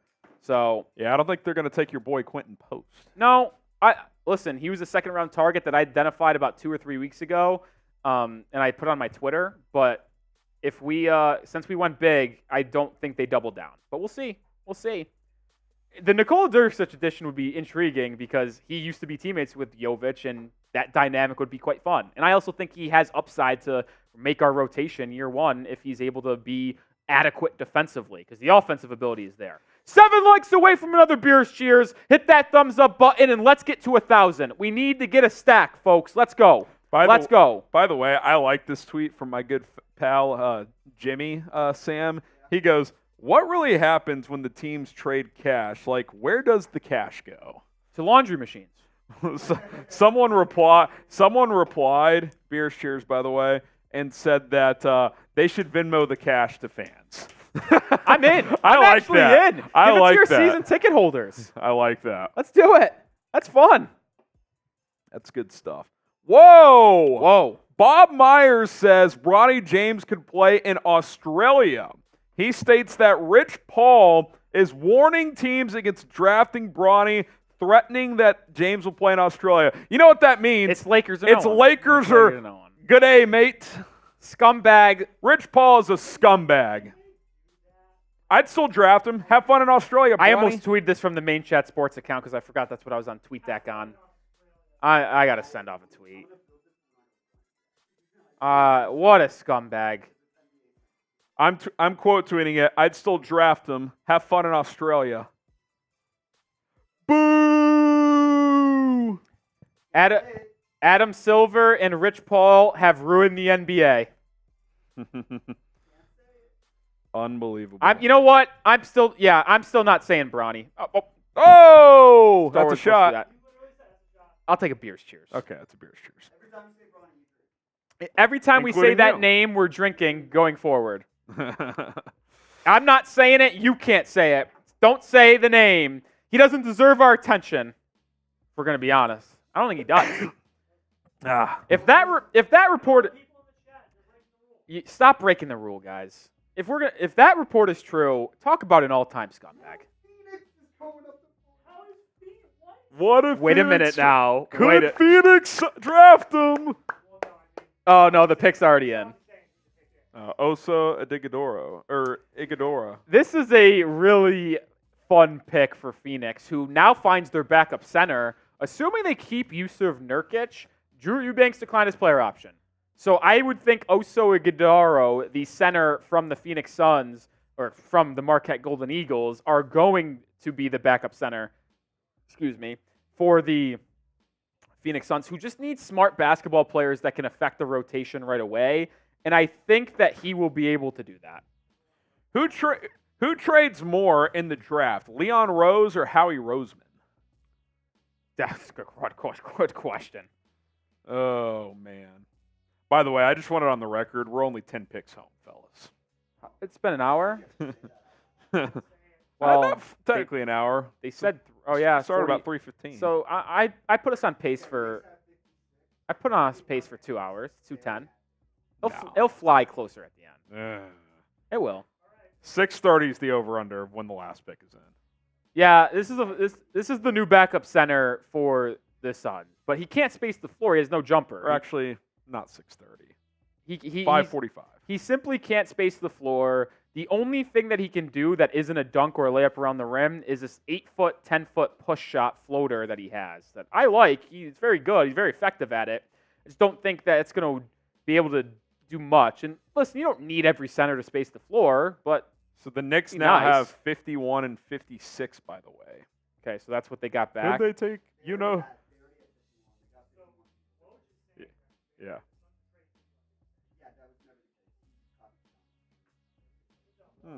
Woj. Chaos. Chaos ensuing in round 2. Well, the 76ers are on the clock. Well, 2 either picks way, away from the Heat. I was going to say, either way, the Heat are up in 2 picks, and I'm pretty happy with how the board's falling in the second round. Do you want to look away again? once Yeah, we we'll get do there? that again. Okay. We'll set up for a good wing or guard following our route. I got to be honest. I think it's going to be I Jamal need Shead. Jake Fisher tipping that pick. Like I need oxygen. It's fucking Ware. I'm sorry, y'all. It's one of the greatest tweets of all time. Yeah, it is. I'm so sorry. He's bounced back today, though. I mean, he's for been him. big time. He's been big Good for time. him. Now, Sixers, Hornets, Heat, Hawks. By the way, that Heat pick is one of the few that has not been traded. One of the 4. Which means it will be. Yeah, likely. It will be traded. I feel like it's going to be traded too. If it is, what's the plan? Maybe a short? Yeah, I'll just do a short on it's getting traded, then we'll see if they make a trade back up, and we'll just do draft grades total. Okay. All right. Here's our super chat menu. As we are trying 100 what? Total. Oh, trying to get to $100 in super chats on our main channel. A $20 super chat would do it. That would be awesome. That would also equal a shot as well. $5. We'll talk about your favorite team and keep it moving here. We're also $5 behind on our Heat Report channel. Come on, let's take it over. We did, yes. We're about to pick. Send in a super chat. You still And we can cheating take those the lead. numbers? Yeah, like we're taking 5 away from y'all and adding 5 to us. Classic. Shout out Ant. Pistons have nothing to lose. They should draft Just him, like- referring to the name that we will not discuss. Just like I'm in. Just like Hold them hostage. Force them to go to Australia. I'm willing to bet he doesn't do that. I'm willing to bet he doesn't do that. Yeah, you're really going to move to Australia? No chance. No chance. Have fun. All right, let's get there to $100, $20 super chat away. We're taking shots for 20. And on the Heat report, we're $5 behind. Let's take the lead. Let's take the lead and get the momentum flowing in our direction as we're going to be on the clock in 2 picks. That's actually a good point. You want the Heat to nail the second round pick? Let's take the lead in our super chat battle. Come on. Let's go. Come on. Who's going to be the person to step up and get us there? Here are your best available here, Rolly. Kevin McCullough, Nikola Duricic, PJ Hall, and Jamal Yeah, Shead. just quickly talking about these 4 players here. If I'm Miami at 43, you know one of these guys are going to be there, and I'm going to take away PJ Hall. I'm going to look at McCullough, Duricic, and Shead. I think you should take one of those 3. Shead has been someone I've pegged as the number 1 guy for the Heat in the second round for quite a long time due to his fit in the system, culture, and ability to defend as a point of attack guy. So I would like that pick. Duricic is a high upside wing who knows Nikola Jovic quite well. And Kevin McCullough Jr., who got mock drafted to the Heat at the mid-first round for a very long time during the season, could be a really good fit that is a Caleb Martin replacement and is able to be in the rotation right away if the Heat go that direction and he's on the board. So to me, if Kevin McCullough Jr. is the pick for Miami in 2 picks, that we already know that Caleb Martin is likely gone, but that just locks that down, and you don't even have to wonder if Caleb could return because McCullough would be your replacement. By the way, Jake Fisher has details on the 3 second-round picks the Knicks sent to Portland. 2027 pick via Minnesota, 2029 least favorable of Indiana and Washington, and New York's own 2030 second-round pick. So there you go. Yep, the 76ers. True backup to Joel Embiid is pretty interesting here, Rolly. Does PJ Hall fit that to you? Like, is he that guy? Can he be a true backup for No, Embiid? he doesn't have the athleticism, he doesn't have the physicality, and he doesn't have the defensive ability to do that. If they were looking for a true backup to Joel Embiid, where they should go is a Dembana, the center from UCLA. Okay. And he's just an athletic freak. He can't really space the floor. He has no jumper, but he can protect the rim and he can dominate the glass. And he can do a lot of nice things.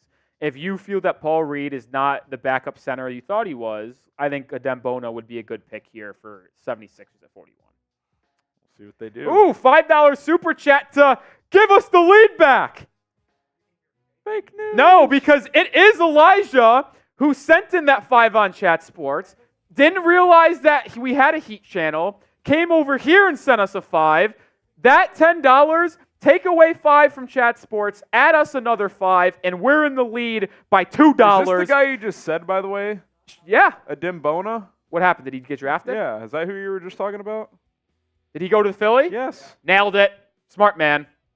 That's why they call me quote-unquote If you were expert. smart, you would actually know what the score is in the Super Chats. We are up. We're up by 2. We have 77. Y'all have 75. We're up. Shout out to Elijah, though, saying he need to draft Nikola Duricic. I'm in. I pegged him as someone I liked. He's been the Serbian Paul George. He said he plays himself like a less athletic Anthony Edwards. Like, I like the confidence. I like the playmaking. I like the shooting. I love the fit. I'd take Duricic absolutely. And the Heat are on the clock, by the way, because we already got the next pick in quickly. Dembana is the pick for the Philadelphia 76ers out of UCLA. I know Ball. I said he's a good fit and someone that would be a good backup center to Embiid if they believe Paul Reed is not that answer. And to me, it's a no-brainer. They go with Bona. It makes a lot of sense. All right, Jack, move TweetDeck off of the monitor up there. Rolly, close yours. We'll talk about the next pick as well. KJ Simpson to Charlotte at 42, which means you might get Kevin McCullough. Yeah, and I know a lot of Heat fans want Duricic right now. He's been someone I've talked about for a long time, and we've talked about in depth here. But with Simpson, one of the better offensive guards coming up in this second round, who averaged 19 points a game for Colorado last year, like That is a good selection for the Charlotte Hornets, I believe, at 42. Is that correct? Yes. Yeah. A good pick for them. They get a guard that can score off the bench and maybe take some of the playmaking responsibilities off LaMelo Ball's plate.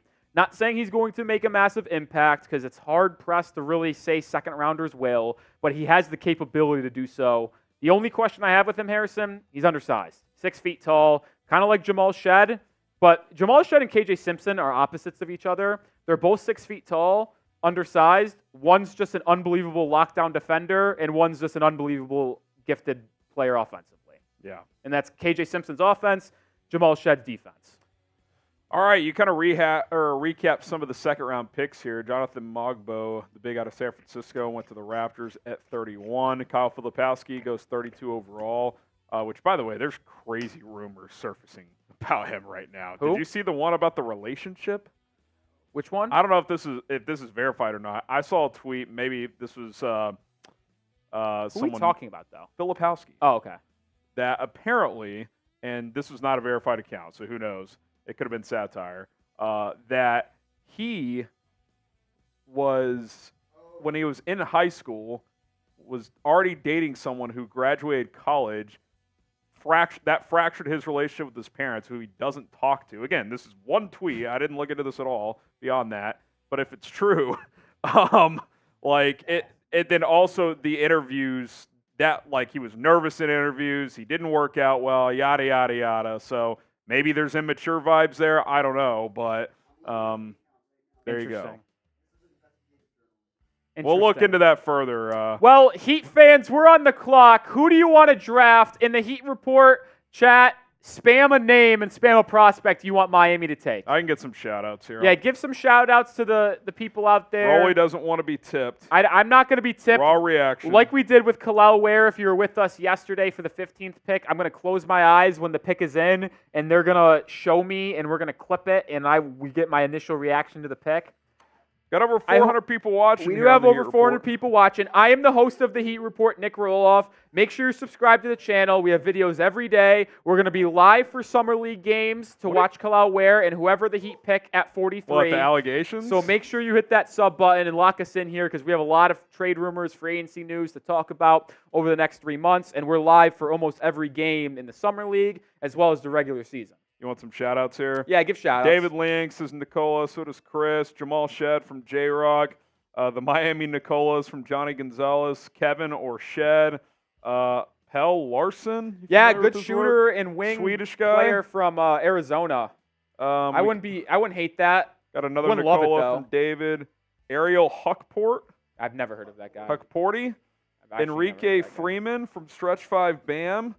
They're probably going to draft Newton. That one. I would love Tristan Newton. I might order a Tristan Newton. Would you jersey take on Newton spot. over these other guys? No, because listen, at heart, I want the Heat to be the best team they possibly can, and there's better teams out there, or better players out there other than Tristan Newton. But as a UConn Husky supporter, I would love to have him on our team.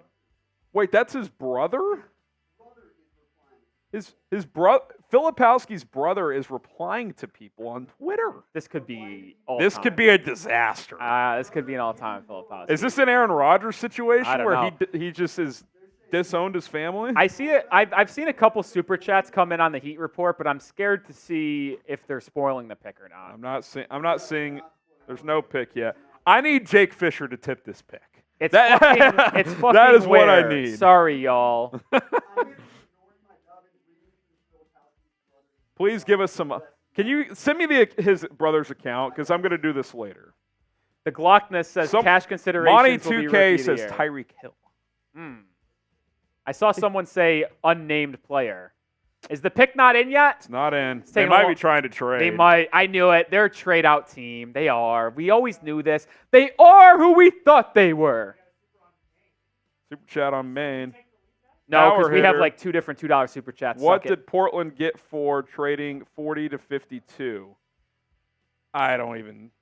We'll revisit that at some point. The pick is still not in? Pick is not in. God damn it.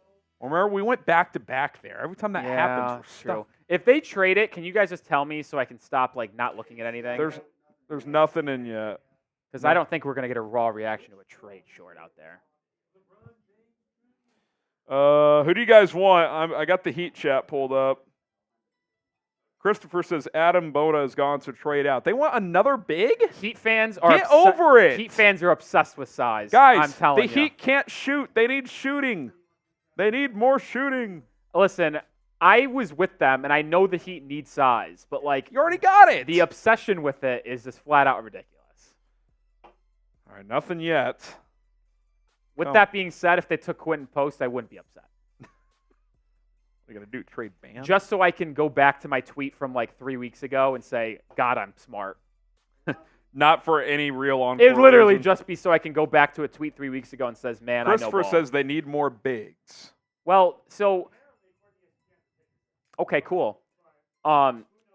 If the pick is in on ESPN and it's not been announced yet, that means it's being traded. The pick is in. Fuck, I knew it. Oh my God. Wait. This will be a short. This will be a short. What can They possibly... traded the pick. They traded the pick, but what is the big deal? We know who the player is. Is it cannot be named? Just watch. Just watch. I'm hearing F. Rollies. Who got picked? Hold on, shut up. Don't listen to him. Who could La have... la la la la. Close your ears. Don't listen. Did the Heat trade Tyler Hero? Just watch. 3, 2, 1, go. We traded Nikola Dursic to the Hawks. Why did we do that? Why are we giving the Hawks Dursic? Oh, that is my sweet prince Nikola. He was teammates with Nikola Jovic in Serbia. And we're giving the Hawks him. The Heat were always a trade down candidate, but it sucks. I don't even know. Do the Hawks have a pick in this draft? Miami's up at 44 now. Oh, we're back on the clock.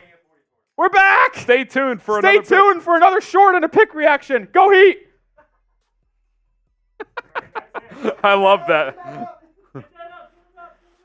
All right, Heat fans. Unfortunately, the guy that we wanted, Close tweet deck.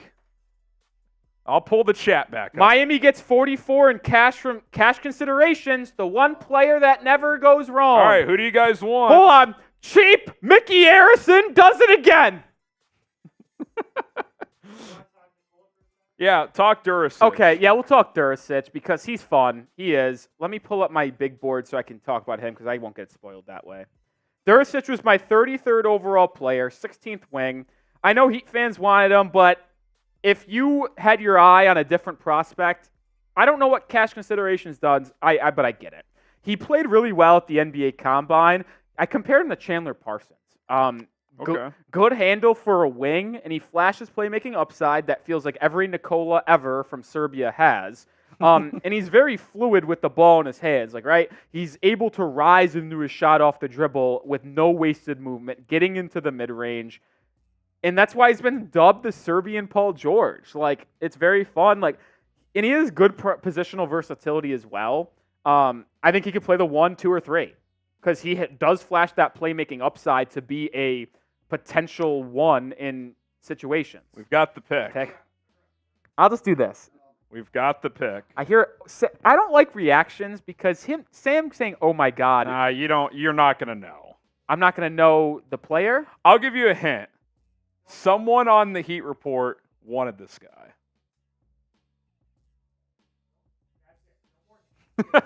I don't know. Someone shouted out his name. I'm not. I didn't see. I actually didn't see it. I swear to God. 3, 2, 1, go. Okay, Kel'el Ware. This is a Heat guy.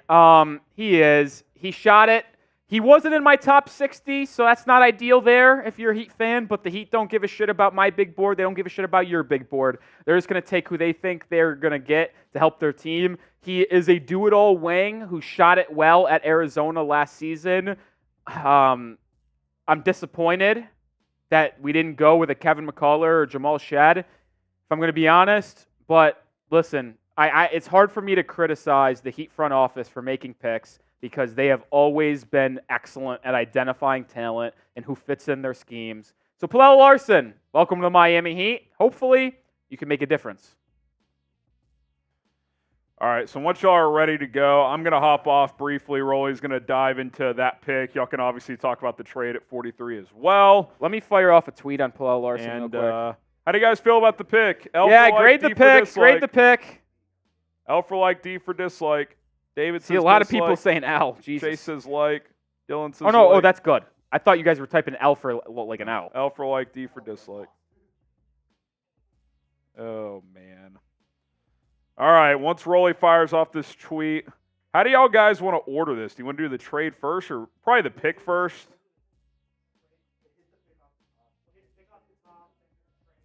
Okay. More likes than dislikes in the Heat chat. Shout out to J Miami, Trepidation, Logical, I Am Gohan, Dane, Tyrone. Here's cheers for another 100 likes. Thank you. Chase Saville says, I'm excited. Raul says, go Heat. How much cash we got? It has nothing to do with, it's not going to help your cap at all. So, trade Hero for Mirage. We'll see what happens. We'll see how the rest of the board shakes out for UDFAs, but I'm going to tell you this right now. The Heat can buy second-round picks due to their ability to be in the first apron and not the second apron. So use some of that cash you got, and if you can, buy a pick. Buy a pick to grab a guard to end this second round. All right, Rolly's going to break down this pick and then the trade. Where did I have my big board? I don't think he was ranked, which sucks. I had him 66, fucker. All right. Rolly getting ready to do this pick here.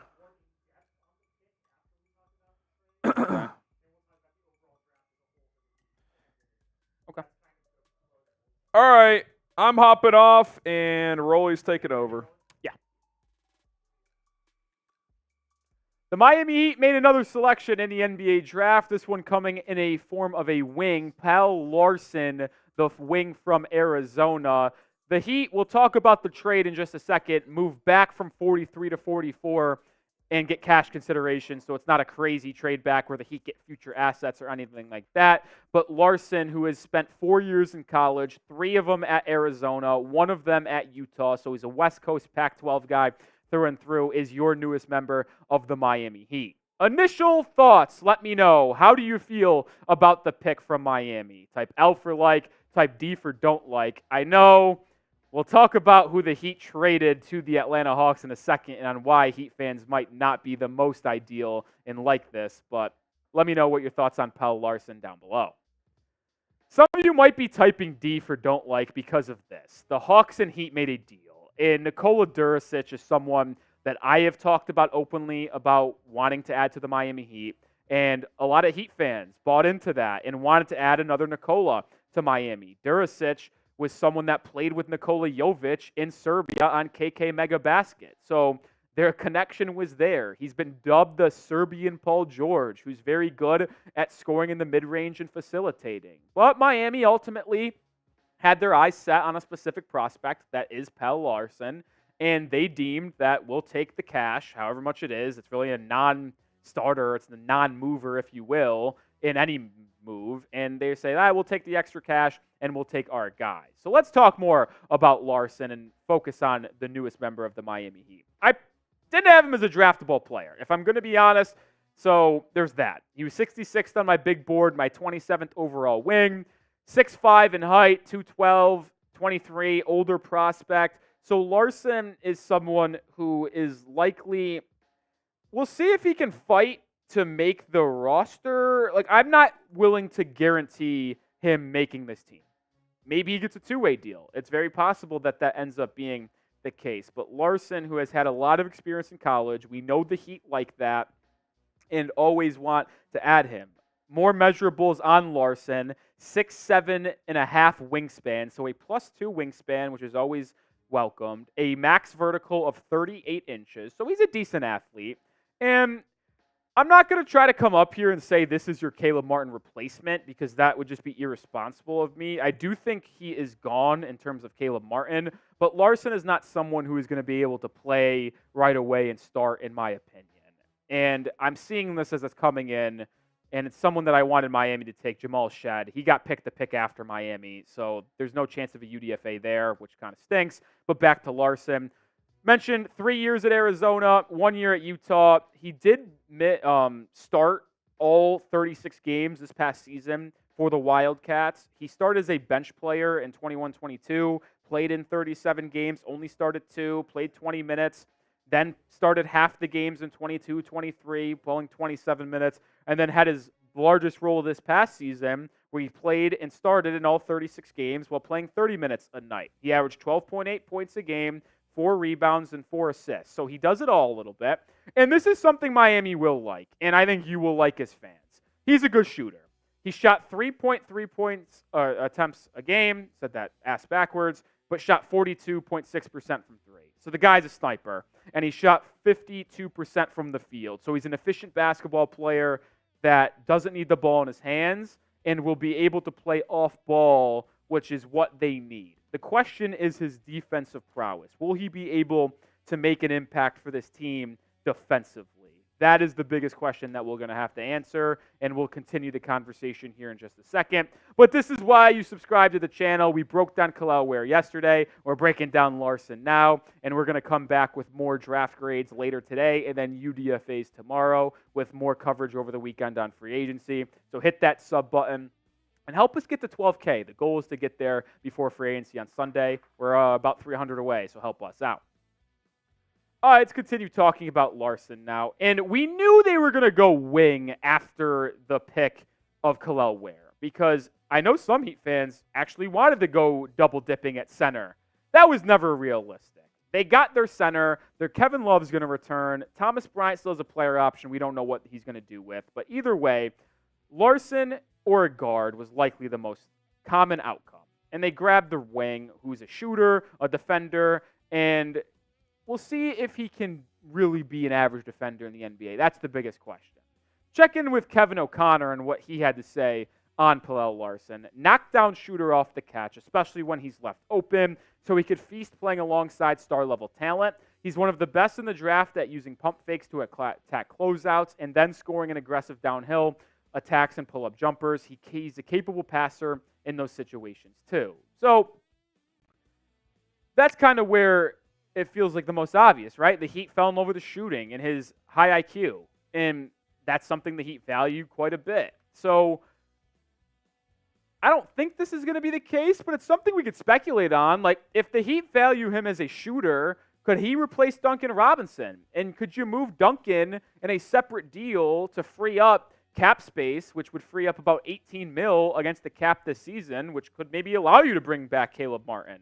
I don't think Larson has the upside to be a movement shooter like Duncan Robinson is, but maybe the Heat value him in that specific way. Larson is someone that 5 Reasons Sports Network and other Heat insiders and reporters out there pegged as a Heat guy. I thought they were going to go guard, whether it be a Tristan Newton, whether it be a Jamal Shead. They ultimately went with a wing, which made sense. I am a little stunned they didn't go with Harrison Ingram. And I'm a little bit stunned they didn't go with Kevin McCullough Jr. either, because those two guys felt like really good fits for Miami that can contribute right away. But to give the Heat credit, Larson is a better shooter than the two of them. The other, McCullough and Ingram, are better athletes and defenders, but if they prioritize the shooting, Larson is the better pick. So here are the 2 picks that Miami made so far in the draft. We'll see if Miami buys back in to the second round or trades back in to the second round, as we're just about under 10, 12 picks away from this thing concluding. But Kel'el Ware, the big man center from Indiana, and Kel'el Larson, the forward out of Arizona, who could play the 2, can play the 3. That's probably about it. There's no chance of him playing small ball 4. This is a 2 or 3 in the NBA. So I'm intrigued by these 2 guys, and we'll get our first look at them in the Summer League in about a week or 2, which I'm going to be live for those games, so make sure you join us for that as well. But 2 guys that have positional versatility. I think that's the biggest theme here for the 2 picks of the Miami Heat. You saw the 2 picks. Maybe the Heat add another draft pick, or maybe they just go to UDFAs. But at least as things currently stand, what is your confidence level? Or if you just want to grade the Heat's draft class on a scale of 1 to 10, let me know what you think down below. Give me a number. And don't give me a rookie score. Give me decimals. I want decimals. I'll give you an answer. Early thoughts that don't hold me to this because I might change it. It was 7-2. I think a 7-2 is fair. Like, it is. Like, I think Kel'el Ware is a good pick. I would have graded that at a 7-9, 8-1. And then Larson's at about a 6-9. Nice. So I think 7-1 is a good grade for the Miami Heat's draft class, at least as of right now. Make sure you are subscribed to the channel. Like I said, we're going to continue to break down everything surrounding the Miami Heat. And we'll be back later with a video with my final thoughts that I bring all together with the final draft moves that the Heat make. So hit that sub button, and I'll see you then. Go Heat. All right, while we were doing that Heat breakdown, there was a couple picks made in the NBA, one of them being Jamal Shead heading to the Toronto Raptors at 45. This one hurts because I would have liked him to be a Heat basketball player because he's this Heat culture personified, and I would just love him in Miami. But he ultimately goes to the Raptors, really guard defender, heart, hustle, grit, determination, everything you could possibly ask for in a point guard. Like that pick. Some shout-outs here on the Heat report. I saw 7. I saw 6.3. Darian Green says 8.4.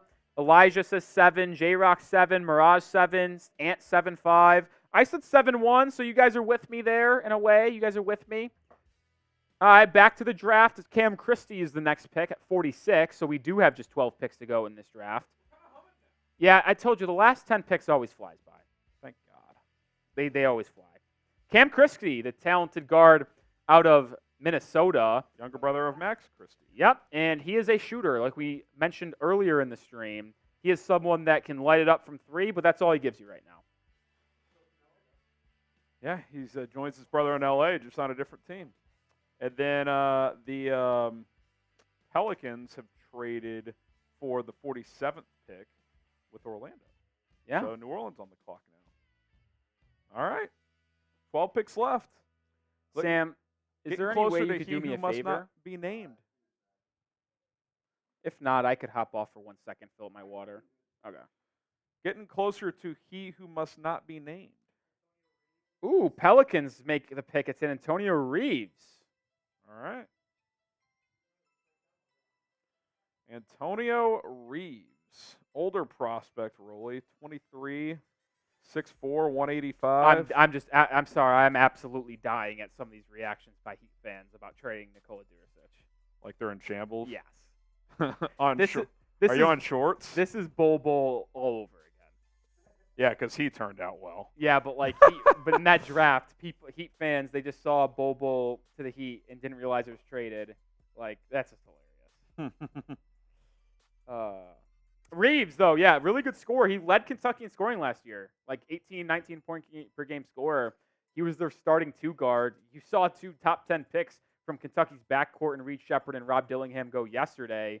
They came off the bench in favor of Antonio Reeves. Reeves is a really good ball player, too. He'll be able to score, and I never really liked his potential. Like, I don't think he has a high upside, and that's why he falls this far. Yeah. But he can score. Ant with the $2 super chat says, these are all from the Heat report. We should draft all the Nicolas. Yeah, they did not do that. The Glockness says, cash considerations will be rookie of the year. I don't care, no. They might in this draft. Ant, his brother is going to be Jackson Mahomes 2.0. Who are you referring to? I have no idea. Filipowski, maybe. Oh, okay. I Dude, get that. you have missed on some wild. His brother and mother have chimed in. Oh, boy. It's a disaster. And then Glockness again with a $1 super chat. Appreciate all the love on the Heat report. We are winning by down by 3, but we add 5. We're up by 8. We're up by 8 in the super chat battle. -5, and we're up 5. Yeah, we're up by 8. Let's go, fellas. Oh. Go Heat. Let's go Heat. Let's go Heat. Let's go Heat. Yeah, we're less than $20 away from $100 on Chat Sports, so we appreciate the love and support. As we got Thanks, 11 picks left in the 2024 NBA Draft. San Antonio on the clock at 48. I told you that by the way, Harrison, my initial prediction, not out of play. What'd you say? Just remember the time I 2.5? told you? Nope, just when we were going to leave. Oh, that's I think it's out of play. Incorrect. I said don't the think draft would end at 5:45. You don't think we're out of here in 2.5 hours?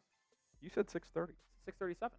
Oh, I absolutely please. said it. You could ask Coop on that. That is, we will review the film You on that can ask one. Coop on that. We will review the film on that one.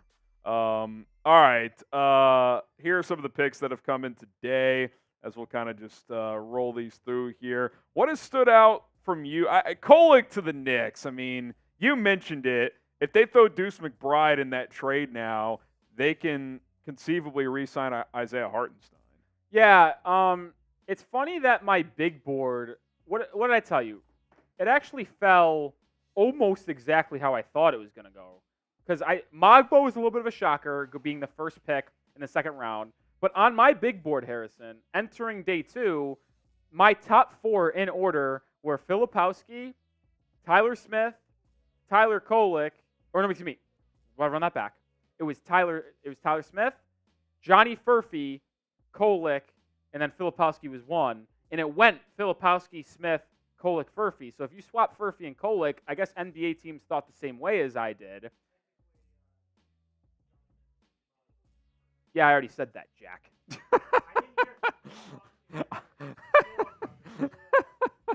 We need the Spurs to pick. And right when we're humming, we're taking 10 minutes. And then the next group of picks here, A.J. Mitchell and Bobi Klintman. Well, I actually like those 2 picks for those 2 squads. Jalen Wells is an intriguing shooter going to Memphis. Oso Ighodaro, the new backup center in Phoenix. Adem Bona could be the next backup center in Philly if they don't believe in Paul Reed. And then last 6 picks, you saw them over there with Kel'el Larson going to the Heat at 44, Duricic going to the Hawks at 43, and KJ Simpson going to the Hornets at 42. Then Jamal Shead, Cam Christie, and Antonio Reeves are your last 3. Does the Pell Larson pick lower your Heat draft grade at all? Yes. Considering they could have had Duricic. My grade for the Heat's draft was at a B+ last night. If you watch my round 1 draft grades, now it is now at a B. It's a B. Just a B? Okay. It's a B. Okay. Cam Christie. See, I'm hearing a lot of hoopla over there. All right. Spam, go. Let's top 305 comments in the next minute. And you can't say you know what. So just type go instead. You're not allowed. Me. Spam me.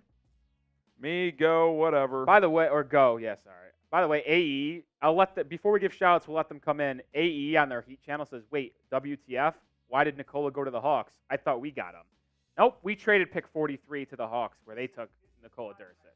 I just want to make the point. This is why you watch here and not on ESPN. Because on ESPN, he put on a Heat hat. Oh, he did? Yeah, they're doing that bull crap. Oh, that's going to be a bad. That picture will exist That's going to be forever. a bad visual. I'm going to rewatch that. That's going to be a bad visual.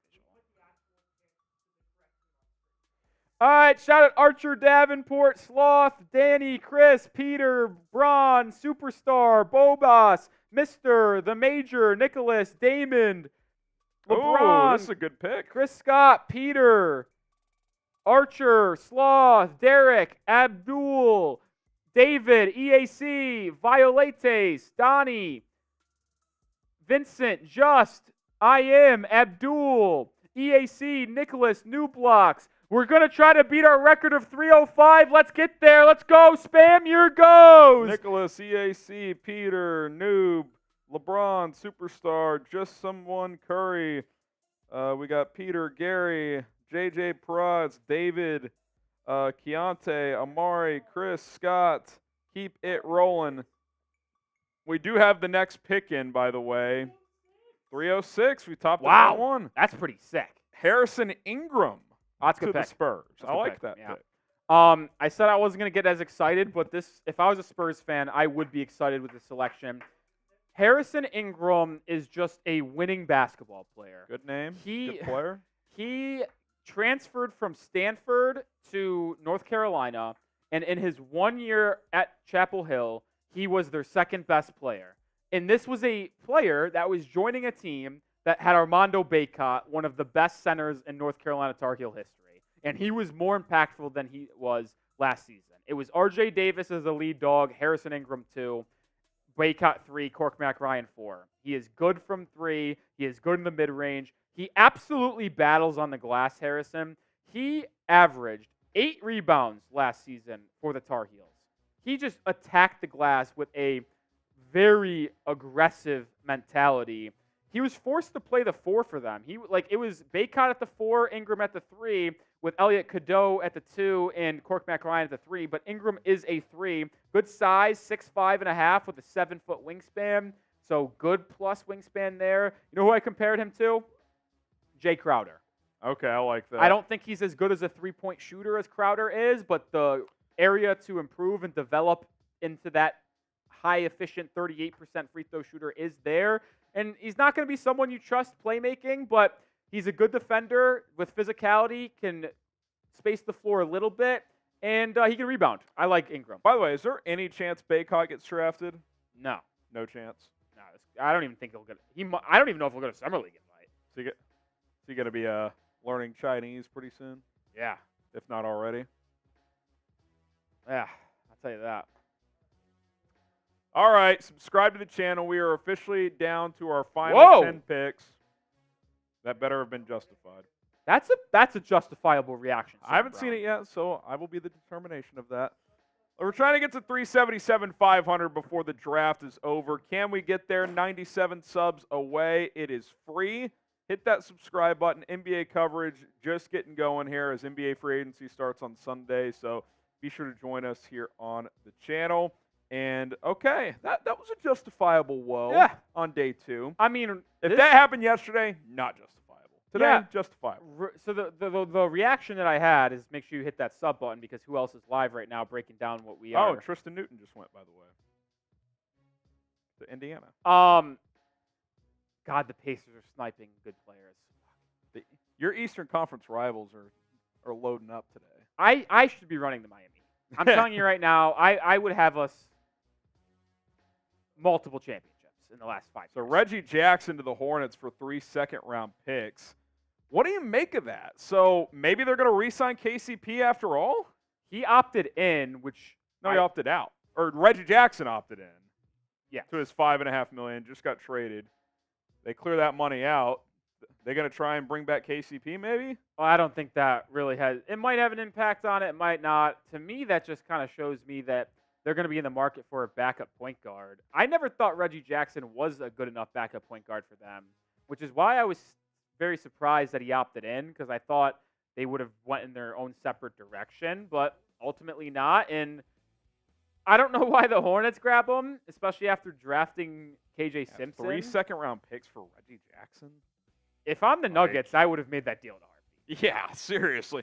Like I'm not, and I'm a pretty big believer in like second-round picks aren't worth that much, but 3 of them for like a fringe rotation guy at this point in his career, like that seems worthwhile to me.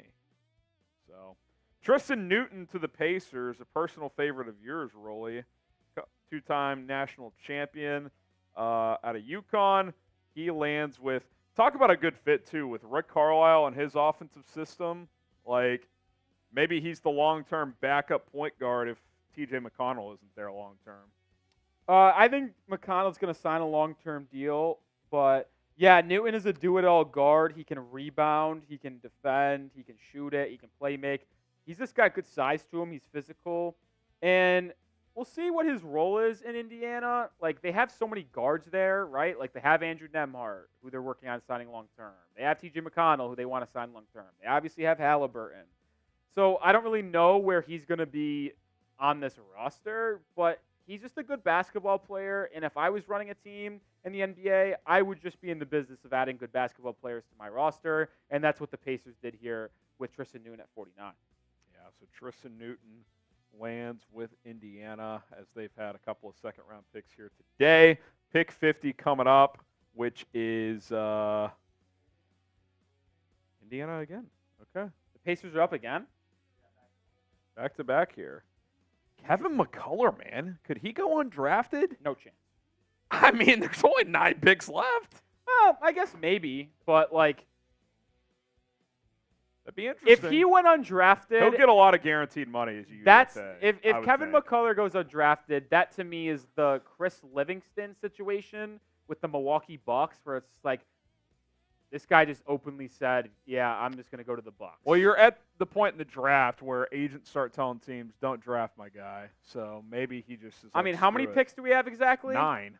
We have 9 picks left. 9 left. 50, 51, 52, 53, 54, 55, 56, 57, 58, 59. Okay, We've established myself as the math guy of the show. 59. All right, we got 9 picks left. Top 8. Assuming that these guys don't all get drafted, from Miami Heat perspective, you should be praying Trey Alexander and Zion Pullen make it to UDFAs and the Heat scoop them up. For my Heat fans out there, pray for Trey and Zion to go undrafted. And Keyshawn Johnson, actually. All right, new rule.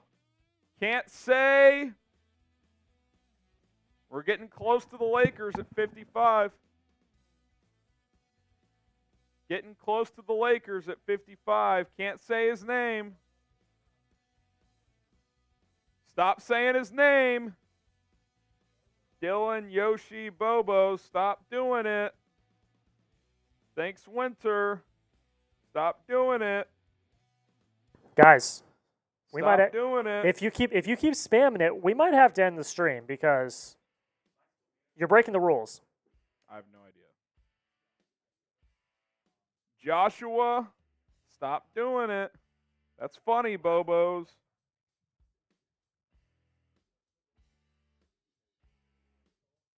Oh, man.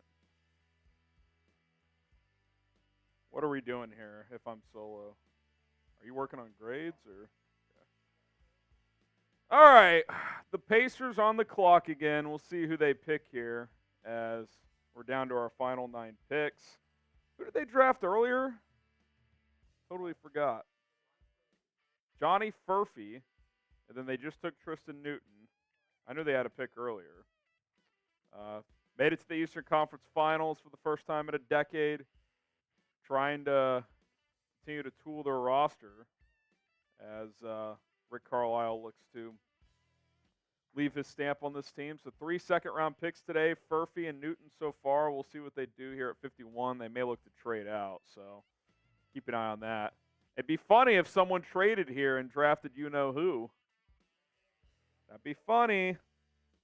Can't say them. You got the Knicks next, Portland after that, Minnesota, Boston, and then it's the Lakers at 55. So we'll see how this plays out. Is the recap a cut or no? Okay. The Brooklyn Nets will not have a pick in this draft for all of our Nets fans watching. Are you still going to grade them? I mean, I kind of like that. All right, can we get to 950 likes before the end of the stream?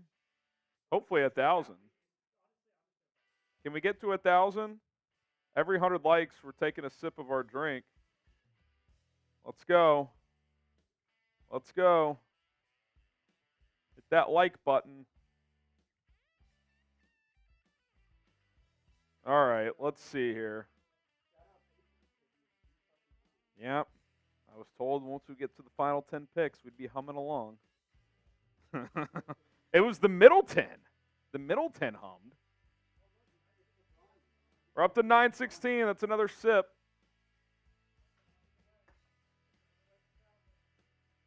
Let's go. Like the video. We're less than 100 away from 1,000.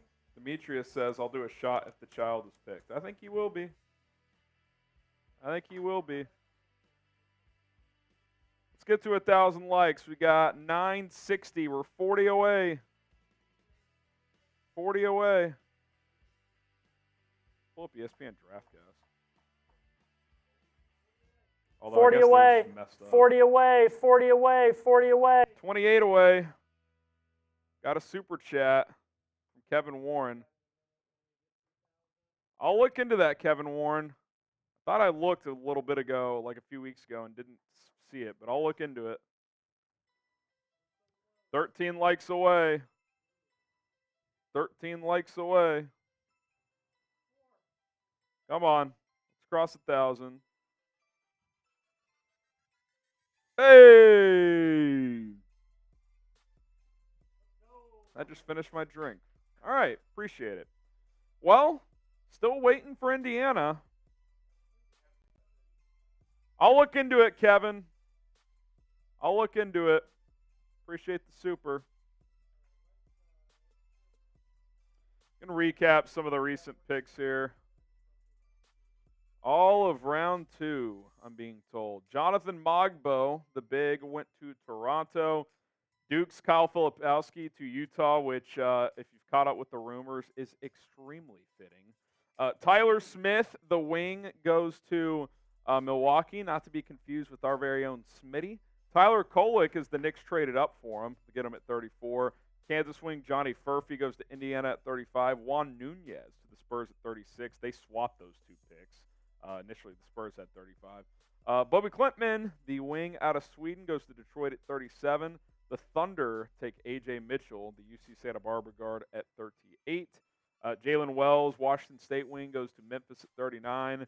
Oso Ighodaro goes to Phoenix at 40, the big out of Marquette. Aiden Bona, the big out of UCLA, lands with 76ers. The Hornets take K.J. Simpson. Rolly Sweet Prince, Nikola Duricic went where the Heat were picking at 43, but they traded that pick to the Atlanta Hawks. The Heat take Pella Larson at 44, the wing out of Arizona. Jamal Shead lands with the Raptors at 45. Cam Christie, the guard out of Minnesota, younger brother of Max Christie, goes to the Clippers.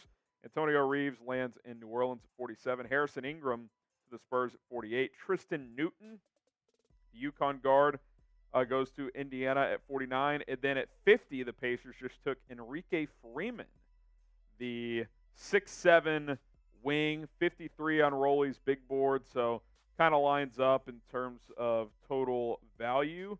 As I can pull up, what are your draft notes called? Rolly's, here we go, I got it. Enrique Freeman, if you look at the scouting report here, energetic guy, fights for rebounds, long wingspan, shot the ball weight from deep, but on a small rate, so not a lot of volume there.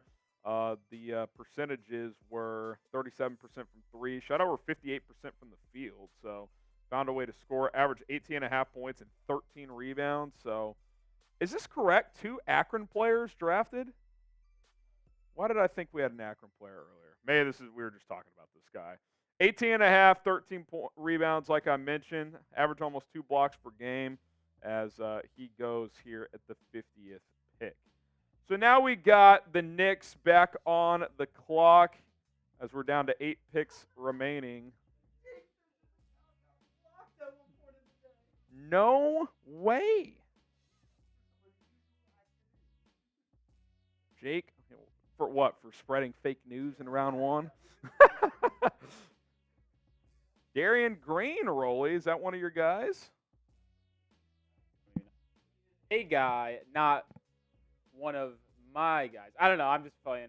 Darian Green's come on as late. He's hung out with us lately at the NBA Finals as well as obviously this stream. So shout out to Darian Green. And we also got Jacob the Saint coming in here. If you say Ronnie, I will like and subscribe. I'll sell out and take a sip to get a subscription and a like. I will not sell out.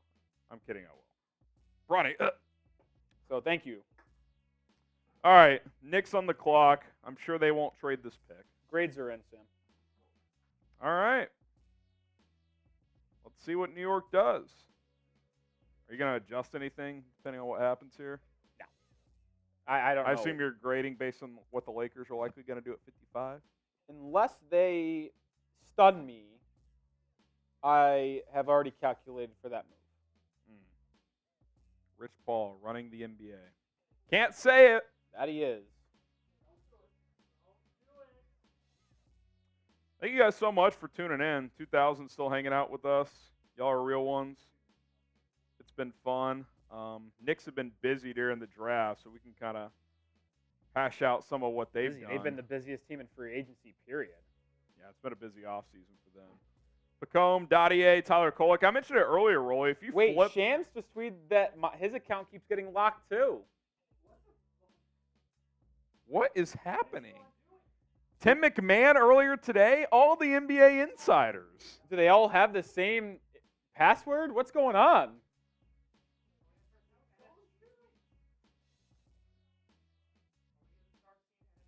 You want a disaster to end today's stream. It is that NBA No one can insiders. tweet the 55th pick. Yeah. The pick's in for New York, allegedly. It's on TV. We'll see. Maybe we'll be Oh, we reacting missed live. it. They're already to Golden State on TV.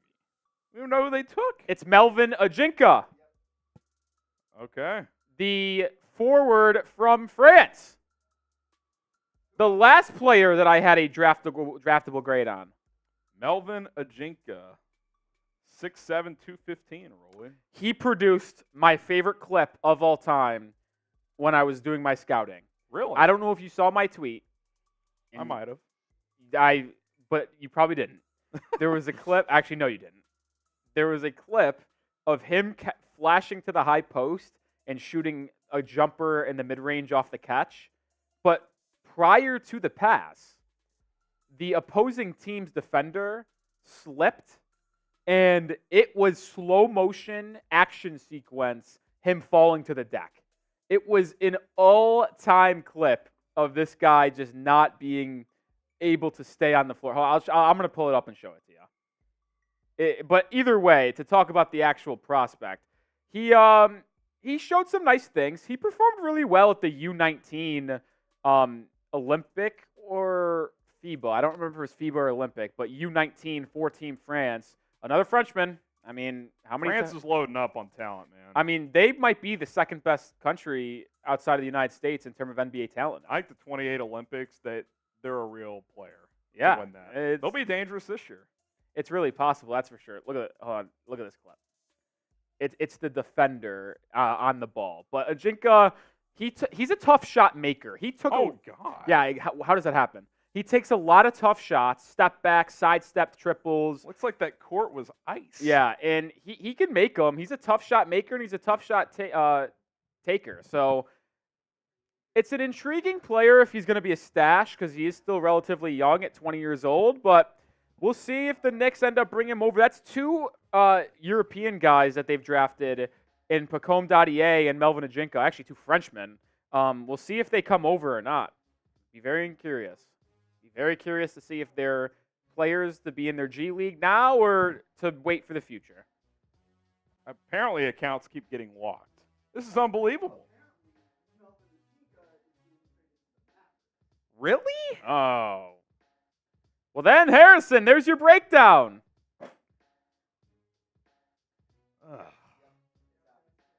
Who had that note?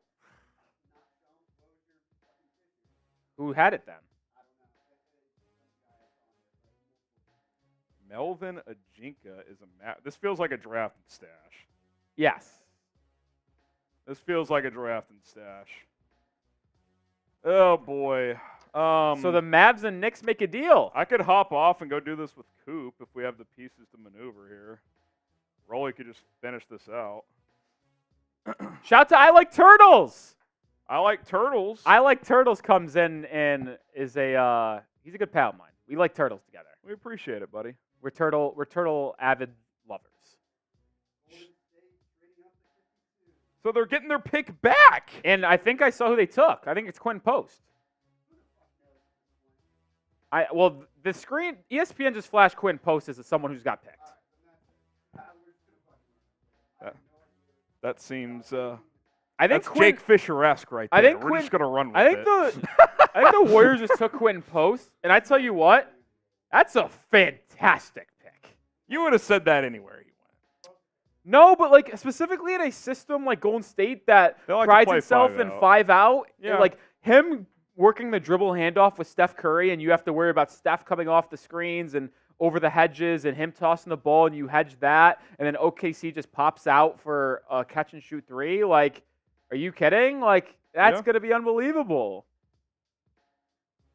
I'm still just befuddled at Melvin Ajinka. If you're going to trade up to 51, why not just light the world I feel on as if Ajinka was going to be there at 58. Maybe I'm wrong. Maybe I'm not, but we'll see. We also don't even know what they traded for it. Probably cash. 58 in cash probably makes sense at this point in the draft. Oh man. I'm not. Are we sure? We're not sure if Golden State made the pick. Is that confirmed that they traded for that? but Quentin Post did go 52nd overall. That I know for sure. Center that I'm a fan of, older prospect at 24 years old, but he's 7 feet, 7'2.5" wingspan. He spaces the floor extremely well because he shot 43% from 3 last year on 4 attempts a game. And he averaged 17 a night for the Golden Eagles as well. How about this quote from Woj saying, I don't want to hear these charges, people talking about nepotism. The NBA is full of nepotism, the ownership level, front offices, coaching. I don't want to hear it all of a sudden because Bronny James' father plays for the Lakers. It is rampant in this league. Okay, it's still nepotism. It's just more just because all those other things are doesn't mean this one isn't. Wait, Marshall tweeted out that his TweetDeck was having issues. Oh, TweetDeck's been a mess. It's been slow. Interesting. Cam Spencer. Oh, my guy Spency goes off the board. I wasn't sure if he was going to be picked. He was my 61st player on my big board. Minnesota traded 53 to Memphis, and now Minnesota has 57. Cam Spencer was my 61st player on my big board, so we just missed it. He is a absolute sniper, and he was unbelievable. He transferred in to UConn this past season and just was dominant. He was so good for them. He was part of the reason why they were able to go back-to-back. He was on Rutgers a year ago, and then he just is the perfect fit to replace Jordan Hawkins, who was a lottery pick in the 23 NBA draft. Spencer is someone who's going to carve out a long NBA career. He's too good of a shooter to not be an NBA player for a really long time, and I'll bet on that upside. Now, the defense, that's a big question, and he's not the most athletic guy, but the pure shot is really, really good, and I'd expect him to be in the NBA for a while. I don't know who has this pick. If it's Memphis, that's a really good pick for them. They traded up with Minnesota will now pick at 57. Okay, that they need shooting. We talked about it. They grabbed Jalen Wells earlier in the second round, and now they grab Cam Spencer. So now the Celtics are on the clock at 54. Celtics are on the clock at 54. Yeah, you grab this. Hit Harrison. that sub button. We're 75 away from 377,500. Let's go. Hit that subscribe button. We're close to the Lakers pick, which means you can't say, you know who. You know who. Oh, man. Hit that sub button. We're turning sub-only chat on, so if you want to be a part of the chat, hit that subscribe button. Celtics on the clock, defending champs, and then it's the Los Angeles Lakers. Here we go. 64 away from 377,500. Here we go. Type me in the chat if you want a shout out. Type me for a shout out. We are dangerously close to the draft being over, and there's still some good NBA talent, man. Just someone Curry. We got Devious Killer, Sigma, Peter. I like Turtles. We got Pine, Sigma, Archer, Saint, Jamorius, Devious, Fins Fans, Charlie Simmons, Slim Reaper, Saint, Oklahoma Strong. We got Malik, Noob Roblox. We'll see who the Celtics take here. We'll see if the tweets come through. We got J.R. Wood, Mirage, A.E., Olandis, Chase, Elijah, David, all commenting on the Heat report. Shout out to the 260 people still watching over there. You guys are troopers hanging out with us the entire day. I'm fascinated, from a Heat lens. There's some good players. Trey Alexander, Kevin McCullough, Jalen Bridges still out there that I'd love an undrafted free agency. We'll see what ends up happening. But some more shout-outs on our chat sports stream. Yup, Jurassic, Stony, Abyss, DJ, Joseph Miller, Zlatan, Saint keeps on saying Ulrich Chomchi, excuse me. Muhammad, he might go, might not. Charles, PYN, David, Harvin. By the way, Jake Fisher might have struck again. Well, so he's saying Golden State bought the pick back, but they're a second apron team. Oh, yeah, no, they made a pick. Okay. Second apron teams can't buy the pick, can't buy picks. Yeah. So I don't know if we know where Post went. So is Quinn Post? We don't know where he went. They can't buy a pick. They're a second apron team. Well, did they trade future second-round picks for him? Fisher is saying that the Warriors traded 52 to Lindy Waters. OKC then traded it to Portland. Then Golden State bought it back a couple hours later because the second round is the second round. Oh, and it's there. official. It is. Back-to-back picks are in. And the shocker of the year. Ronnie James to the Lakers. Oh, my. Wow. Holy crap.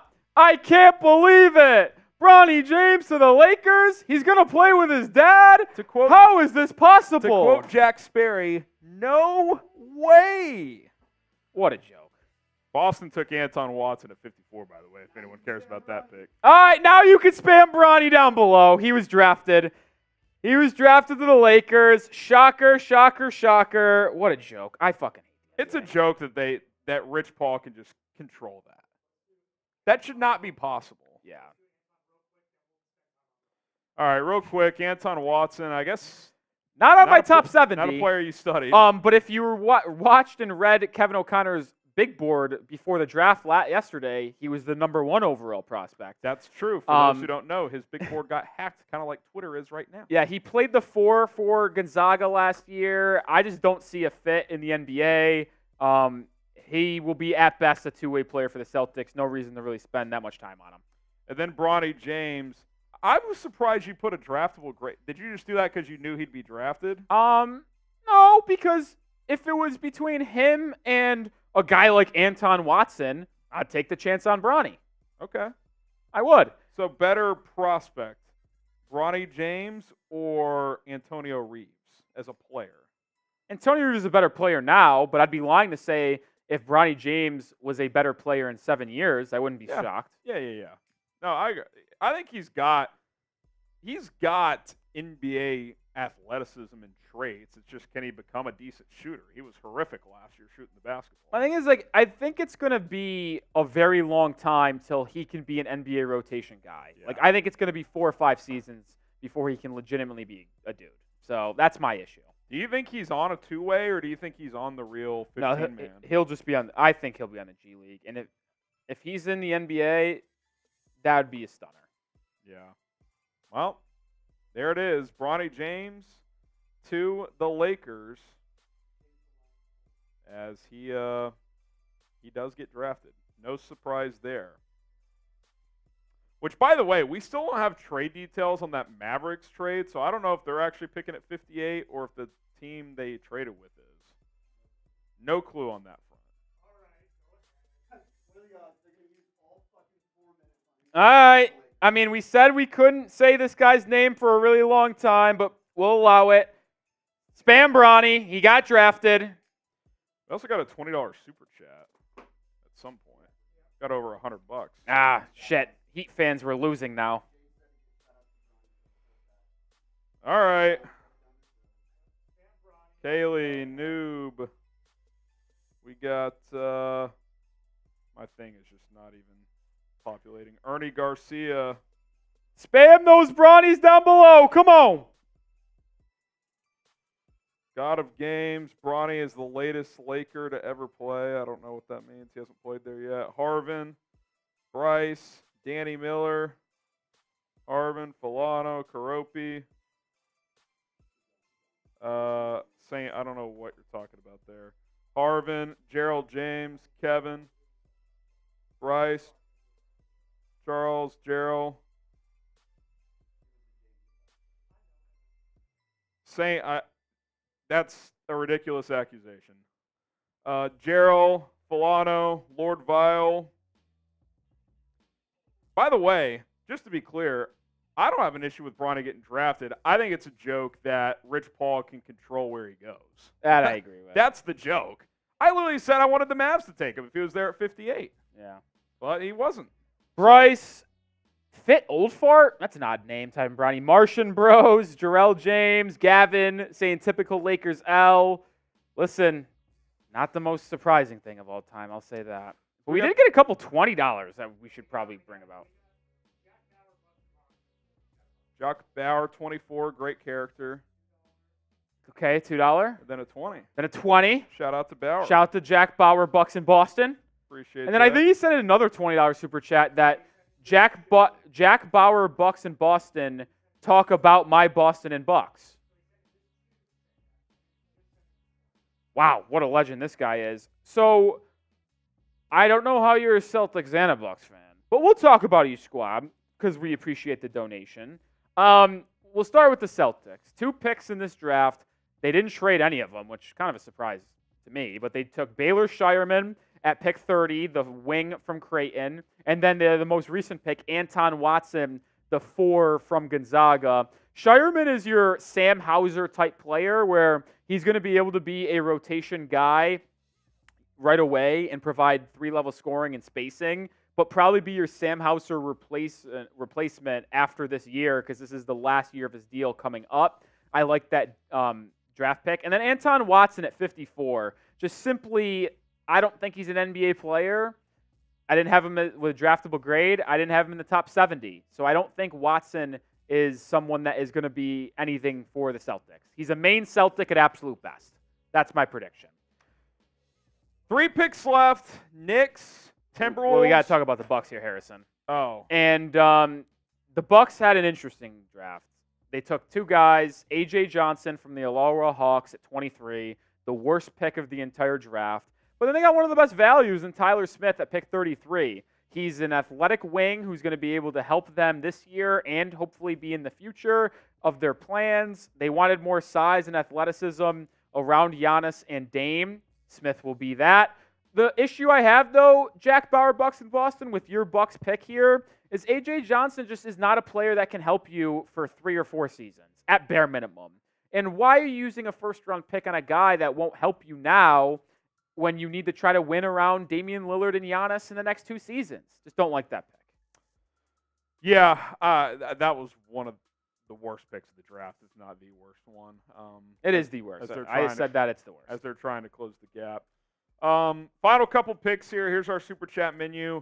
We don't know if the Mavs are picking at 58, Rolly. I would think they traded that pick to move up to 51, but there's been nothing official on that. So. Heat fans that are curious, we're on the super chat battle, by the way. They're at 113. We're at 88, so we trail by, what is that, $25, $30?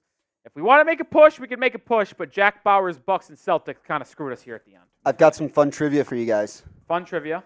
Do you know which father-son duo has the most points in NBA history? LeBron James and Bronny James. That would be correct. Oh. Nailed it. Yeah. It was a bait trivia question, but LeBron being the all-time leading scorer, there's no way anybody else Toronto combined for that. I probably bought this pick as Minnesota's trading out with the Raptors. We still don't know who's picking at 56. I think the Knicks are supposed to pick, but Minnesota has traded 57 to Toronto, yeah. You don't really see trades. I'll say this. Oh, no. Kevin McCullough goes off the board. That was an angry pound. Is that the Knicks? I don't know who's That's picking the them, Knicks. but That's devastating. That's a great pick for the Knicks. It's a joke. Oh. Why you subscribe here? Because we tell you where guys are going. That's a good pick. Man. Knicks had a good day, man. They get Kolek and McCullough. Wait, so is this not the traded pick? Is this not pick 57? No, Or is this it 56? This is 56. It's on the screen right now. 56. It'd be nice to be able to see that. All right, either way, Kevin McCullough is a good pick. This is someone I had as a first-round grade. I thought he was going to be a first-round pick because he does it all, and I think he's really good.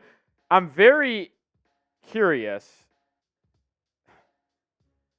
to see why he fell. And I would love to be able to ask people that question in NBA circles. I thought he was going to make it to undrafted free agency where he would get a lot of guaranteed money as one of the top UDFA guys, but ultimately goes to New York. And the Knicks get a couple of heady, long, or experienced players to add to their potential rotation in Kevin McCullough and Tyler Kolek in the second round. Yeah, I like McCullough. I get he's a little older. He's not the best athlete, but he knows how to score. He knows how to play. Can handle the rock a bit. So you get Kolek and McCullough. I mean, I doubt both those guys are in their rotation this year, but I bet at least one of them are. At least in the regular season. Kolek will be in the rotation. McCullough screams two-way, and Dottier screams draft and stash. Yeah. So that's kind of how I view it. I think McCullough will be up and down on a two-way deal whenever the Knicks are shorthanded due to injury. That's when McCullough comes up. I think Kolek is their backup point guard. I think Deuce is either going to be a 2 or he's either going to be traded in that Mikal Bridges deal. Jack Bauer, Bucks in Boston. Let's talk about the Celtics, Knicks, and Bucks. Well, we just talked about the Knicks. And we've already talked about the Celtics and Bucks. We'll talk about the Celtics. We're not talking about 4 teams at once. Well, we've already done the Celtics. So he'll catch up? Is that what you're saying? So Jack Bauer, I don't think you're live. I appreciate the donations, but we've already talked about all 3 of these teams. So we're not going to continue to dominate the conversation here as we wrap up on those teams. We appreciate the donations. If you're seeing this, click the live button on your tablet, computer, wherever you're watching, so you can catch up to where we're at the very moment.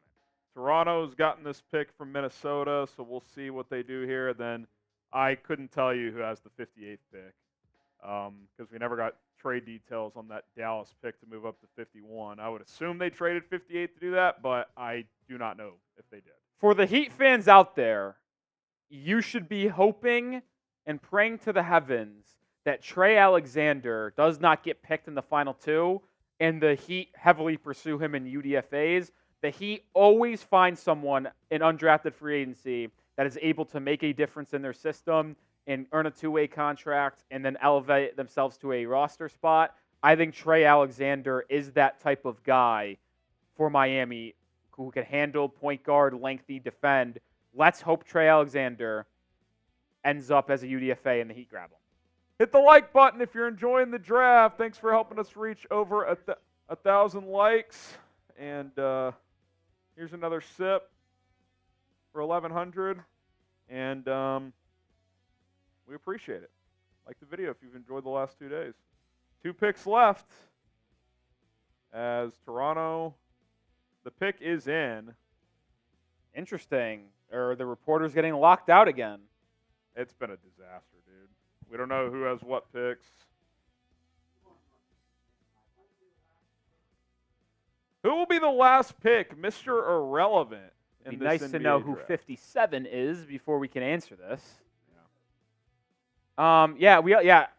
The Marshall doesn't even know. He just sent out a tweet. So the Knicks have the 56th and 58th pick. No one knows. Because the Mavs traded up with New York at 51. So I'll give a prediction on the last pick of the draft. Okay. Ulrich Chomchi, the big from Cameroon. Okay. That's my prediction. Who's your best available? I think it might be Trey Alexander. Okay. I think it is. I'm scrolling up. No, it's Jalen Bridges. No, it's Trent Flowers. As I continue to scroll up here, it's Trenton Flowers. No, it's PJ Hall. PJ. These are the top 4 available according to me. I'm gonna go at a Heat lens here just to round it out for my 180 freaking diehards still watching. Shout out to you guys. Jalen Bridges and or Trey Alexander needs to be a member of the Miami Heat through undrafted free agency. Needs to. I would have been happy with either of those 2 picks at 43 or 44 since they trade back 1 spot. So if they're able to get him in undrafted free agency, I'd be through the moon. A guard and a wing that can shoot it, can defend, lengthy, athletic. Heat need to grab one of those 2 guys. But the other 2, Flowers played in Australia last year for the Adelines 36ers. Super athletic, probably a draft and stash guy. PJ Hall, experienced big man that can space the floor and score, but he's going to be a massive liability defensively in the NBA. This is a joke that we can't get this 57th pick in. That's all I know. They no longer want to announce them while they're in commercials. It's been in for 5 minutes. I've been Yeah. looking at it. Who do y'all think? Ulrich, what'd you say his last name was? Chomchi. Chomche. Bridges to the Mavs from Black Yoshi. We don't even know if the Mavs are picking him. I see you, Gershon. Noob Roblox says, let's go Mavs. I have no idea if it's the Mavs or Knicks at 58. Also, I haven't got. Maybe I'm just behind, but I have not seen an update on TweetDeck in 5 minutes. No, same. Nothing has been tweeted out in 5 minutes. 7 minutes. Whoa, 7 minutes ago that they traded the pick, even though there's only 4 minutes per pick. How are these not getting leaked? Nikola Jokic got drafted during a commercial. I think that scarred them. They no longer They want to don't do announce that picks anymore? during that. I don't think they do. I think they want this Bronny pick to breathe. That's my Oh, theory. I don't hate that. Yeah, Yeah, but that's they didn't true, even yeah. talk about it. They didn't even talk about it. Adam Silver might have stopped the NBA draft. There is a serious possibility where he stopped the draft, Harrison. What a joke. Ooh, still Fetty on Dolphins. Can Jake Fisher save us? Fishy, where are you? Which, by the way, we don't even know if the Warriors got Quentin Post. We have no idea. That's a good point. We don't know. That's a good point. I mean, did they do that cut? Just the Warriors might have drafted Quentin Post? They haven't done it yet because Chase is live on 76ers and Smitty's on Celtics. But I like that pick if it is Golden State. Are we just riding, by the way, draft grades with how things are currently standing? I mean, we don't even have all the pick. We don't even know where some of these guys have gone. Yeah, but are we going to wait for this to get cleared up? Oh, or- here's the selection. Oh, we're going to find out live here at 57. This is electric. Well, no, it's... Oh, it's Ulrich Chomche, the center from Cameroon. So he's not going to be the final pick in the draft. So he goes to... This is the Toronto Raptors. yes. And so now, this next pick is originally Dallas's, but we don't know if it's theirs or not. This is a disaster. So I'm confused because Bobby Marks just tweeted this out in terms of the Quentin Post 52 thing, is that the transactions by Golden State today signals that they will not be a first or second apron team. Well, then they can get Quentin Post. No, but hear me out. That means they are going to trade away a shit ton of people and cut salary to not, so they're not a first or second apron team. Yeah, well, that means they're doing it. It's not a rumor anymore. In order for them to have Quentin Post on their roster and buy that pick, they have to get rid of them. Oh, it's the Mavs pick. So that means the Mavs bought 50 or Jinka. Well, no, they traded with the Knicks. Well, they could have just bought it. May have just bought. Nope, New York is picking. And it's Ariel Huck Porty. Hook Porty. That's another stash. I have no clue who that is.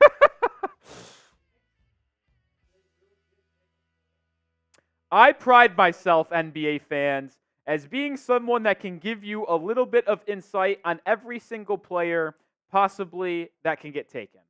And I am going to put my hand up and tell you right now, I, Nic Rohloff, have absolutely no clue who Ariel Hukpoti is, and I'm done.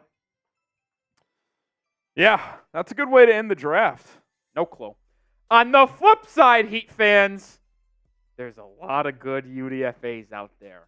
Bring me Jalen Bridges. Bring me Trey Alexander. Let Pat Riley work his UDFA magic.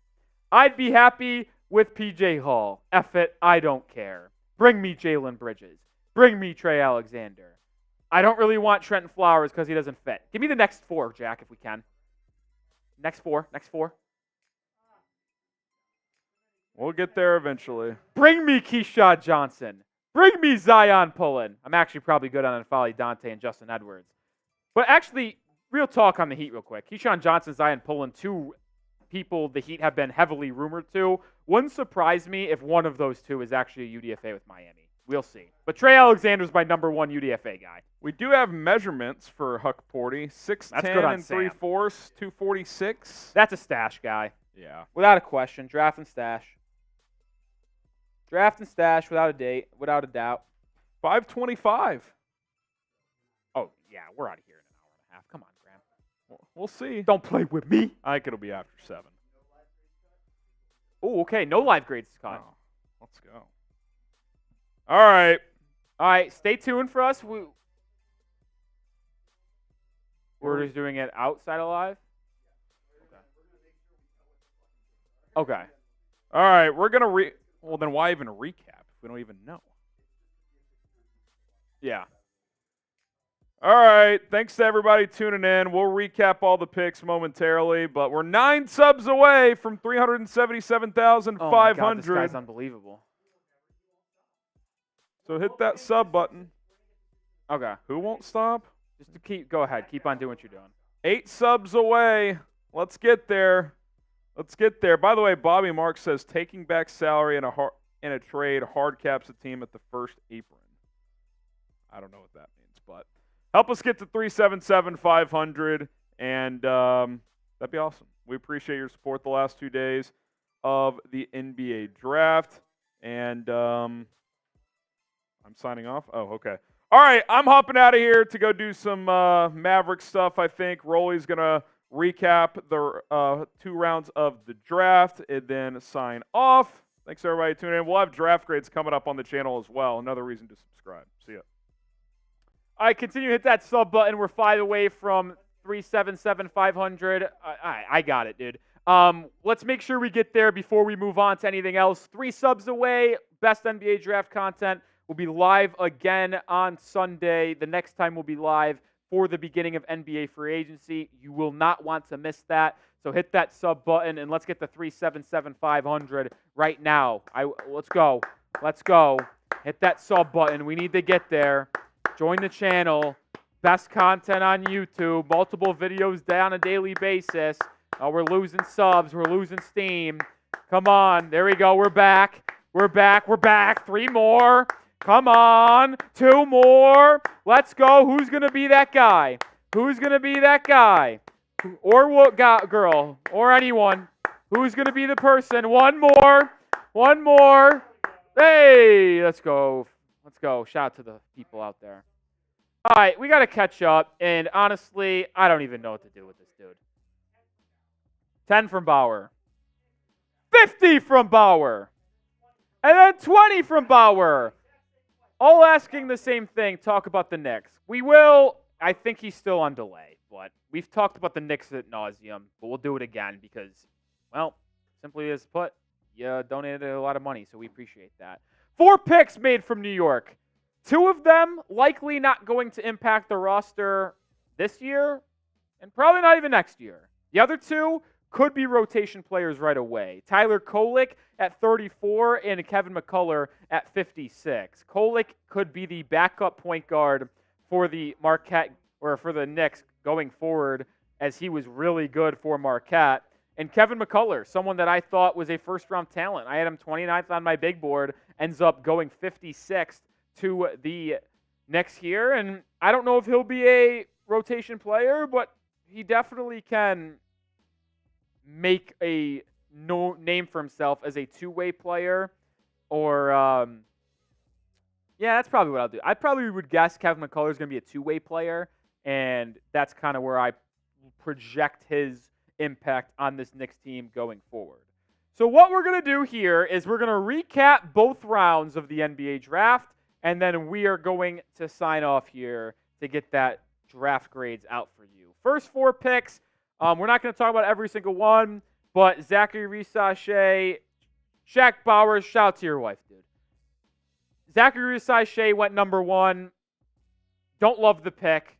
Alex Sarr should have been number 1. He went to the Wizards. Shepard 3, Castle 4 to San Antonio. The next 4 were interesting. Holland 5, a little bit of a reach. Tejan Salon, also a bit of a reach to the Hornets. Klingon falls to the Blazers, which they love that pick. They're ecstatic. And then the Timberwolves send 2 future first-round picks, an unprotected in 2030, I believe, and then a pick swap in 2031 to get Rob Dillingham.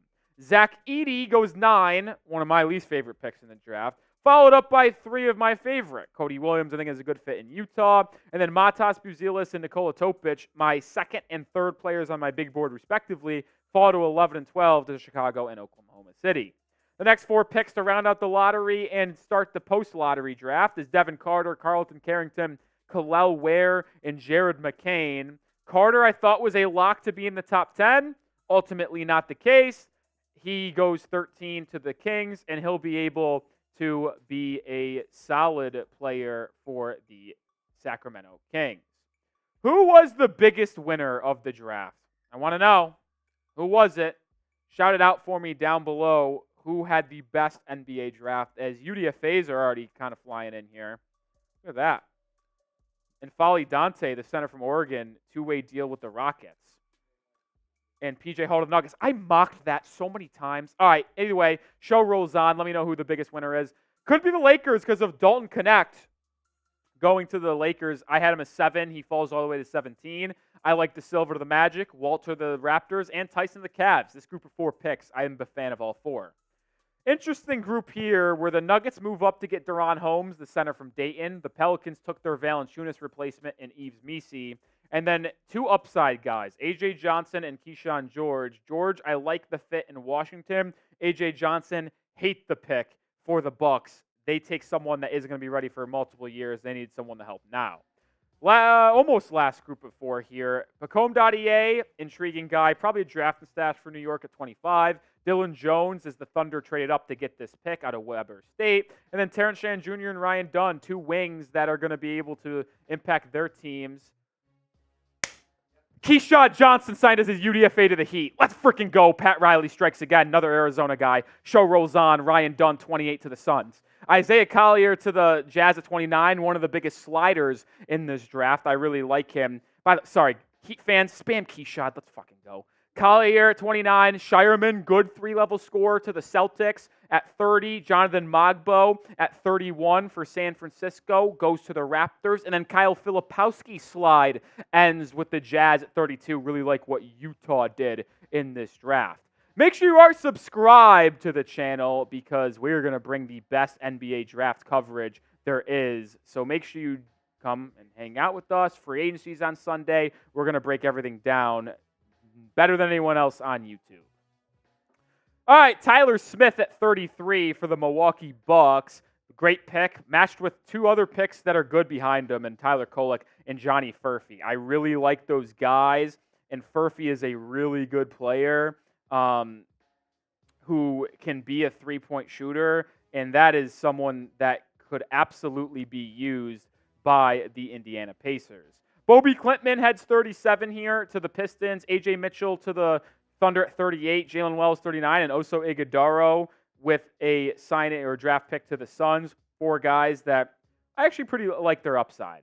Adem Bana 41. KJ Simpson 42. Durasic 43. And Paul Larson 44. He traded back from 43 to 44 to take Larson. Durasic was someone Atlanta wanted. I like these 4. It's a good grouping right there.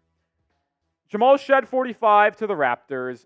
Cam Christie to the Clippers at 46. Antonio Reeves, 47 to the Pelicans. And then Harrison Ingram to the Spurs at 48. That's a sneaky good pick for San Antonio.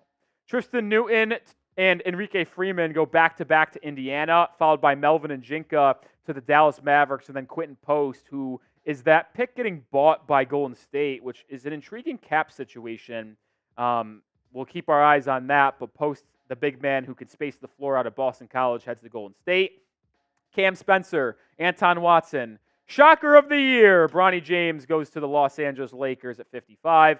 Kevin McCullough at 56 to the New York Knicks, which is also a really good steal. And the final 2 picks, Ulrich Chomchi heading to the Raptors at 57, the big from Cameroon. And the final pick, which I didn't even know who he was, Ariel Hokaporti, going to the Knicks at pick 58 out of Germany. And that is the end of the NBA draft. Who is the biggest winner? I asked you that earlier. Now it's time to give me an updated answer. Who was the biggest winner? Let me know down below. And make sure you are subscribed. News, rumors, we'll have it all here at Chat Sports. Free agency gets started on Sunday afternoon. We'll be live for that. So make sure you stay tuned for that because we're going to have the best coverage. Are we looping this or are we donezo? All right, we're going to head out of here on the Heat channel, on the Chat Sports channel. We appreciate everybody who tuned in throughout the last 2 nights. For Harrison Graham, for Jack Lotteray, for Sam Brown, I'm Nic Rohloff. We really appreciate it. We'll see you Sunday afternoon for the start of NBA free agency. Peace out.